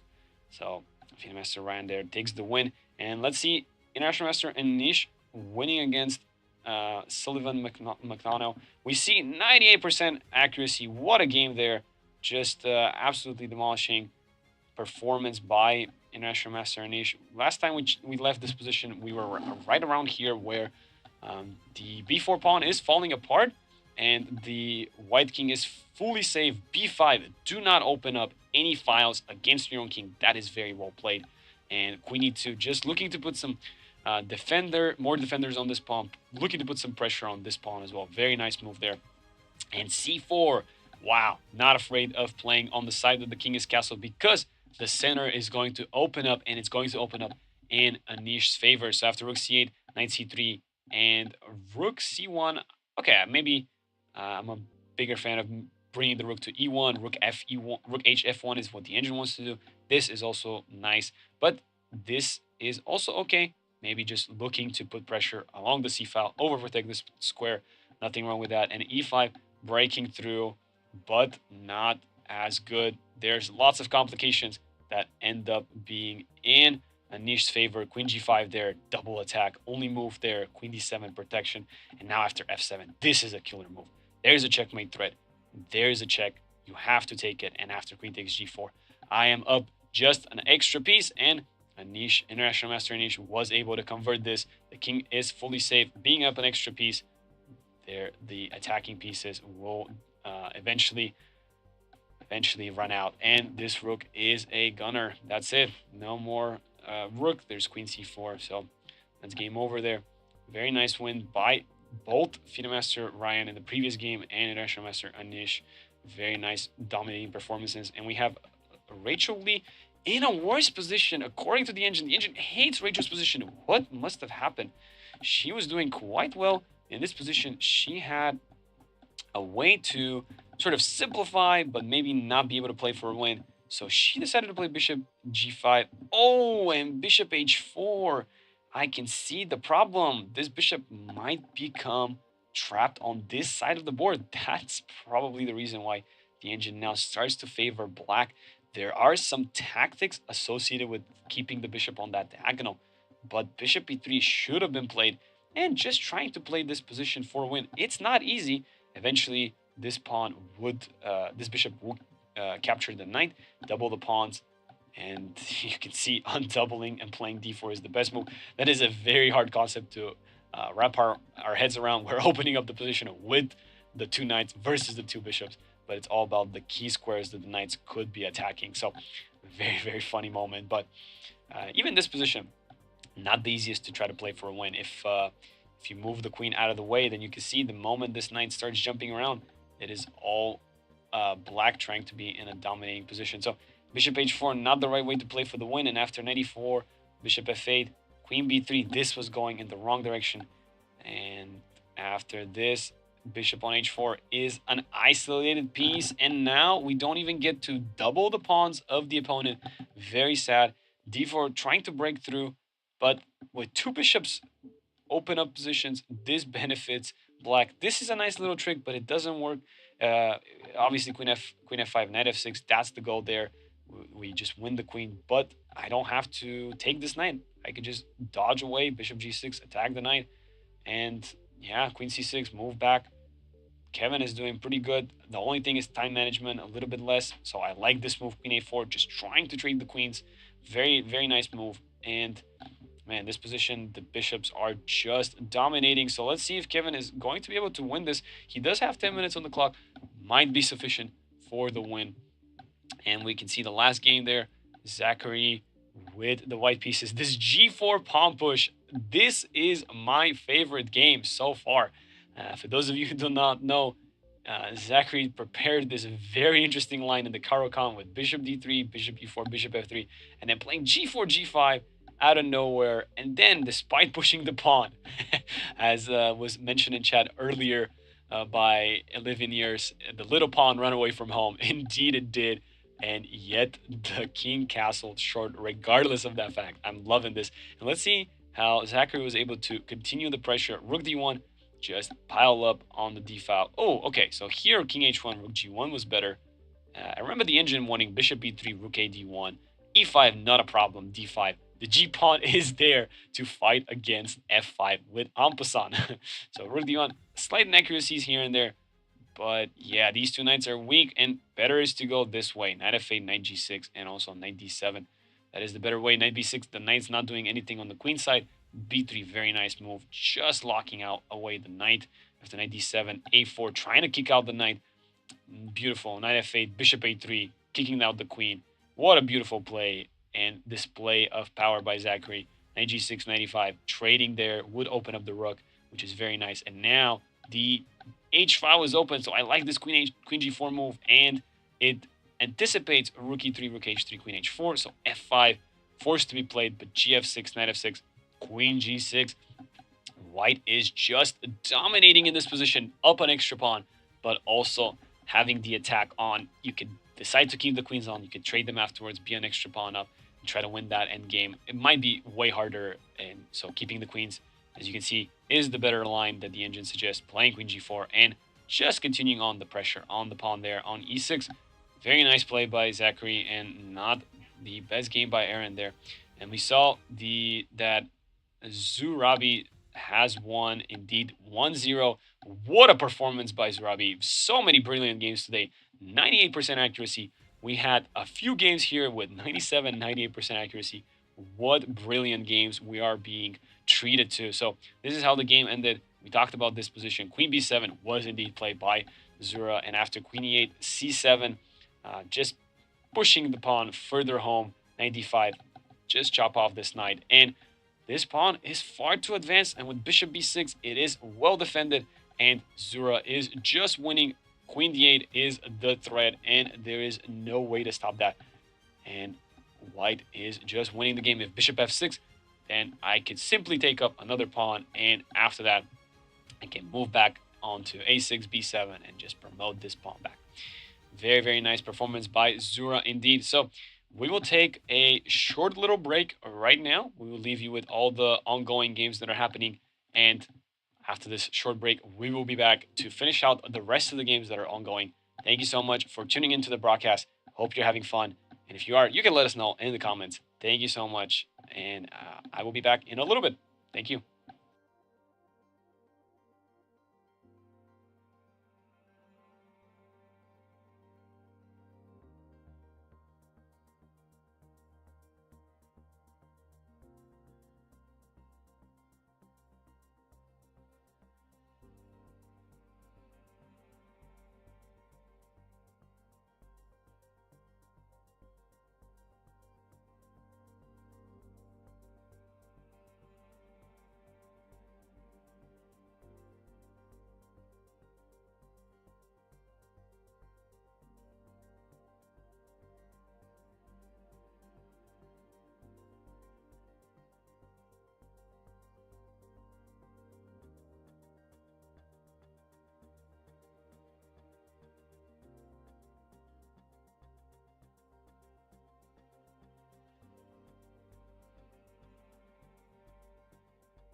And we're back. For those of you who are just tuning in, maybe, my name is Emil Stefan of International Master.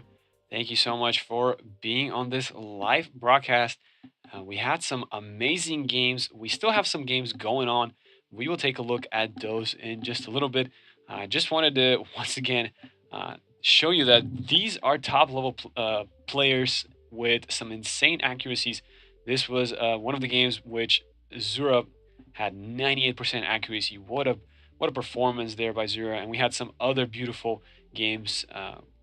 Master Ryan, he also had a beautiful game, 97% accuracy game, dominating game, and one more dominating game in this round was by International Master Anish. Again, you could see 98% accuracy. What beautiful games we've been treated to today. And let's tune into the three games that are still ongoing. Of course, we have to start with my man, FIDE Master Zachary, and his G4 move. I'm saying my man like I know him, but in fact, I don't. So I would really like to meet him afterwards. That would be pretty cool. I'll tell him, thank you so much for pushing your pawn to G5 and castling. I have so many things I can show my students. And then they're going to blame me for teaching them that you can push your pawn and castle. But that's okay. G takes F6, knight takes F6. This is kind of where we left it off. And after queen takes G6, knight takes E4, rook E4. Queen F6, a very nice queen G2, just making sure not to trade the queens. Queen G4 is what the engine would prefer. I understand the zeal for Queen G2. There could be some Rook G4 and just piling up on the G7 pawn. But yeah, Queen G2 also a little more defensive, but I don't think there was anything wrong with Queen G4 because if Rook F8, then we have Queen E6 check. Not to mention, sorry, there has a bishop there. So maybe Queen H6, maybe that's what he was worried about, but just a simple H3 move would have been sufficient to stop that attack on the H2 square. But Queen G2, not bad either. Rook A D8, Rook D3. So very clear plan by FIDE Master Zachary, but he's running a little bit low on the clock. This was a great moment to just play a few quick moves, gain some time on the clock. Queen G4 just looked natural, but here it's a little hard to pile up every single piece. Even if you do Rook D7 and Queen there are blocking. The main reason why it's hard to make the most out of this tripling on the G file is the bishop is unable to actually support in the attack of the G7 square. So very, very rough there. That's pretty accurate that was one of the comments in Megalodon, by the way, said earlier while we were on break. Thanks for another day of commentary. Of course, happy to do this, and y'all make it easy for me with the interactions in the chat. So thank you so much. And also said, Megalodon said, well, that's pretty accurate with all the accuracy that we were talking about earlier. Indeed, 11 years. Also said, yes, thank you so much, y'all, for being in the chat. I appreciate this so much.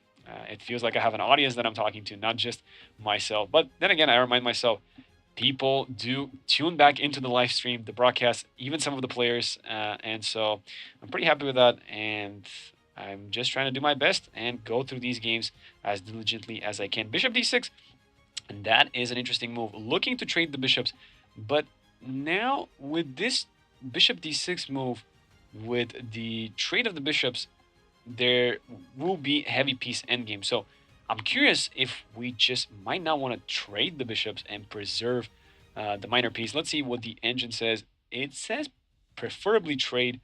Bishop b2, the problem with this is it's on this x-ray and our bishop is unprotected, so not cool. But bishop d6 looks logical. We're still trading pieces. When we're up a pawn, rook g4, we can line up all the rooks, but the problem is so can black. So I'm curious to see how this game will develop. Zura must really want to get back into the posh room. That's indeed right, Megalodon. It's right. He said, today I'm winning 2 games out of 2, and tomorrow I am playing in the posh room, indeed, where the camera is going to be on him, and he better make it to the last round because that's the most important round that he wants to be able to be there to win it all. Let's go into Rachel Lee's game. This looks like Zachary's doing well. And oof, the bishops are just dominating the position. It's so hard to look at these positions. The one good thing that Rachel Lee has going on is her time. She has 10 more minutes than Kevin, so there's still possibilities for him to go wrong based on the time situation. But Kevin is up an extra pawn and has the two bishops. This knight, as you can see, is just being blocked by the bishop on g6. Very tough. If f5, which could be a possible move, the bishop will just slide back. Knight will go to e4. But from there, where is it going? c5, no problems. We will just cut it. And yeah, it's so rough. b5 will happen. a5 will happen. a4 will happen. This pawn is going to promote with the support of the two bishops.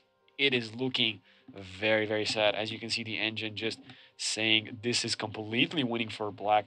So hopefully Kevin can finish out this game, and this will be a huge upset for Rachel Lee as well, because had she won this game, she was looking like she might have had a good tournament, going back into the quote-unquote posh room, as the viewers in the chat are calling it, the very, very nice room. The top three boards play there, but we do see, in fact, f5 just trying to maneuver the knight around, but it might not be sufficient. So let's tune into the Grandmaster match. It is a rook endgame, so bishop takes e6 was indeed played. So we left it somewhere around here, where Grandmaster Belus was making progress, and bishop b3, bishop e6 was played. Now, the reason why I was shy about this variation, I wasn't sure if that was the best, is because we do give the opponent a pass pawn. So these two pawns are always going to be sufficient against these three pawns. There's not a way to make a pass pawn with those. And this is a pass pawn for the opponent. Now, the problem for black is that you cannot push it past a certain point. This rook will have to stay attacking this pawn. So that's why white plays rook e4. If it was black to move and black could play rook d4, that would be a winning endgame. You just force this rook into passivity on a3, but rook e4, the rook continues to be active, and it's hard to make progress with this pawn. Let's see how the game develops. So king f2 by Grandmaster Vladimir, rook d3 check, king f2 by Grandmaster Luca, g5, h4, looking for trades. Don't trade there, you would just help your opponent. So rook a3, rook c4, looking for some counterplay anytime the rook leaves the attack of the pawn. King e5, h5. I like this move a lot. I like it a lot. The reason why? In the future, there might be a way to go around and capture the h6 pawn, and there you have it. You have some counterplay with the h5 pawn the moment you get rid of the h6 pawn. So again, the problem is the moment you go for king d5 and e5 and e4, then exactly what I talked about, just immediate counterplay on the pawn. So you have to stay near this pawn to be able to guard it and to be also able to stop this pawn. But g4, and that's it. There's just no way you can make progress. This is it. e5, there's always rook c6. Now it's even white winning. So I'm assuming this game soon is going to end up being a draw. I know Grandmaster Vladimir Belus has more time on the clock, and he could try to utilize that. But yeah, this was a very good play by Grandmaster Luca. I'm assuming g5, if you had wanted to play for a win, you don't play g5. You play rook a3. But yeah, this is again very, very rough. Once you play king f6, I give you a check. Once you go there, I go rook f7, and I just pick up this pawn, and I get enough counterplay. Anytime you try to take this pawn, I will take the a7 pawn. So yeah, impossible to make progress there. So with that being said, we will leave these games to be played out. Otherwise, he will be here for days. As we can see, this game is being almost decided. Kevin is doing really good by the bar. Zachary is still in a better position. There is some complications happening, but rook e6 should be the move that you go for. Queen h2, bishop h2, king h2, rook f2. That might be a drawn endgame, so you do have to be careful here. You might have to play king g2 first.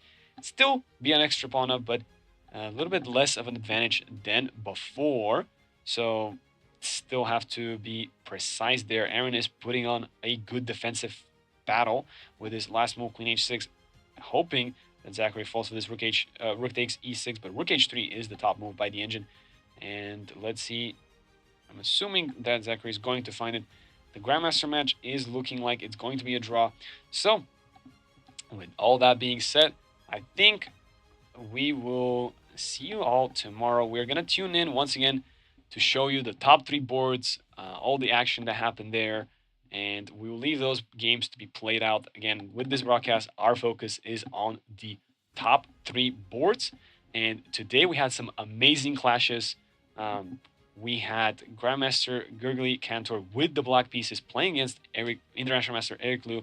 This was a tough battle. Eric had half a point more than the rest of the field.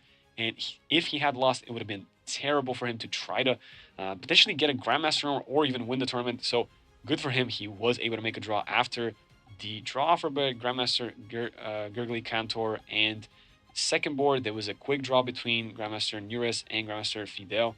And the third board, the decisive game between the top three boards, was that one between Mahel Boyer and my fellow UTD alumni, Craig Hilby. Unfortunately, Craig did lose. Mahel Boyer won that game. Yeah, just very good performance by him. He is looking like he wants to go back to these top three boards. He was not in those top three boards recently, so now he is once again there and looking to make a statement. These next two rounds will be incredibly decisive. So tomorrow we're gonna tune back in for the last round. Today was an exciting match. We had a lot of games which did end in amazing results: 97% accuracies, 98% accuracies.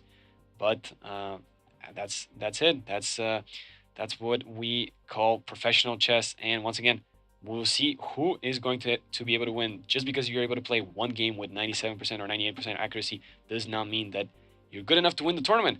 The next two rounds will decide that. And we'll be back tomorrow to figure out and crown the champion. Who is going to become the champion? Stay tuned for tomorrow's broadcast as well. We will be broadcasting the top three boards once again separately from the Lichess broadcast.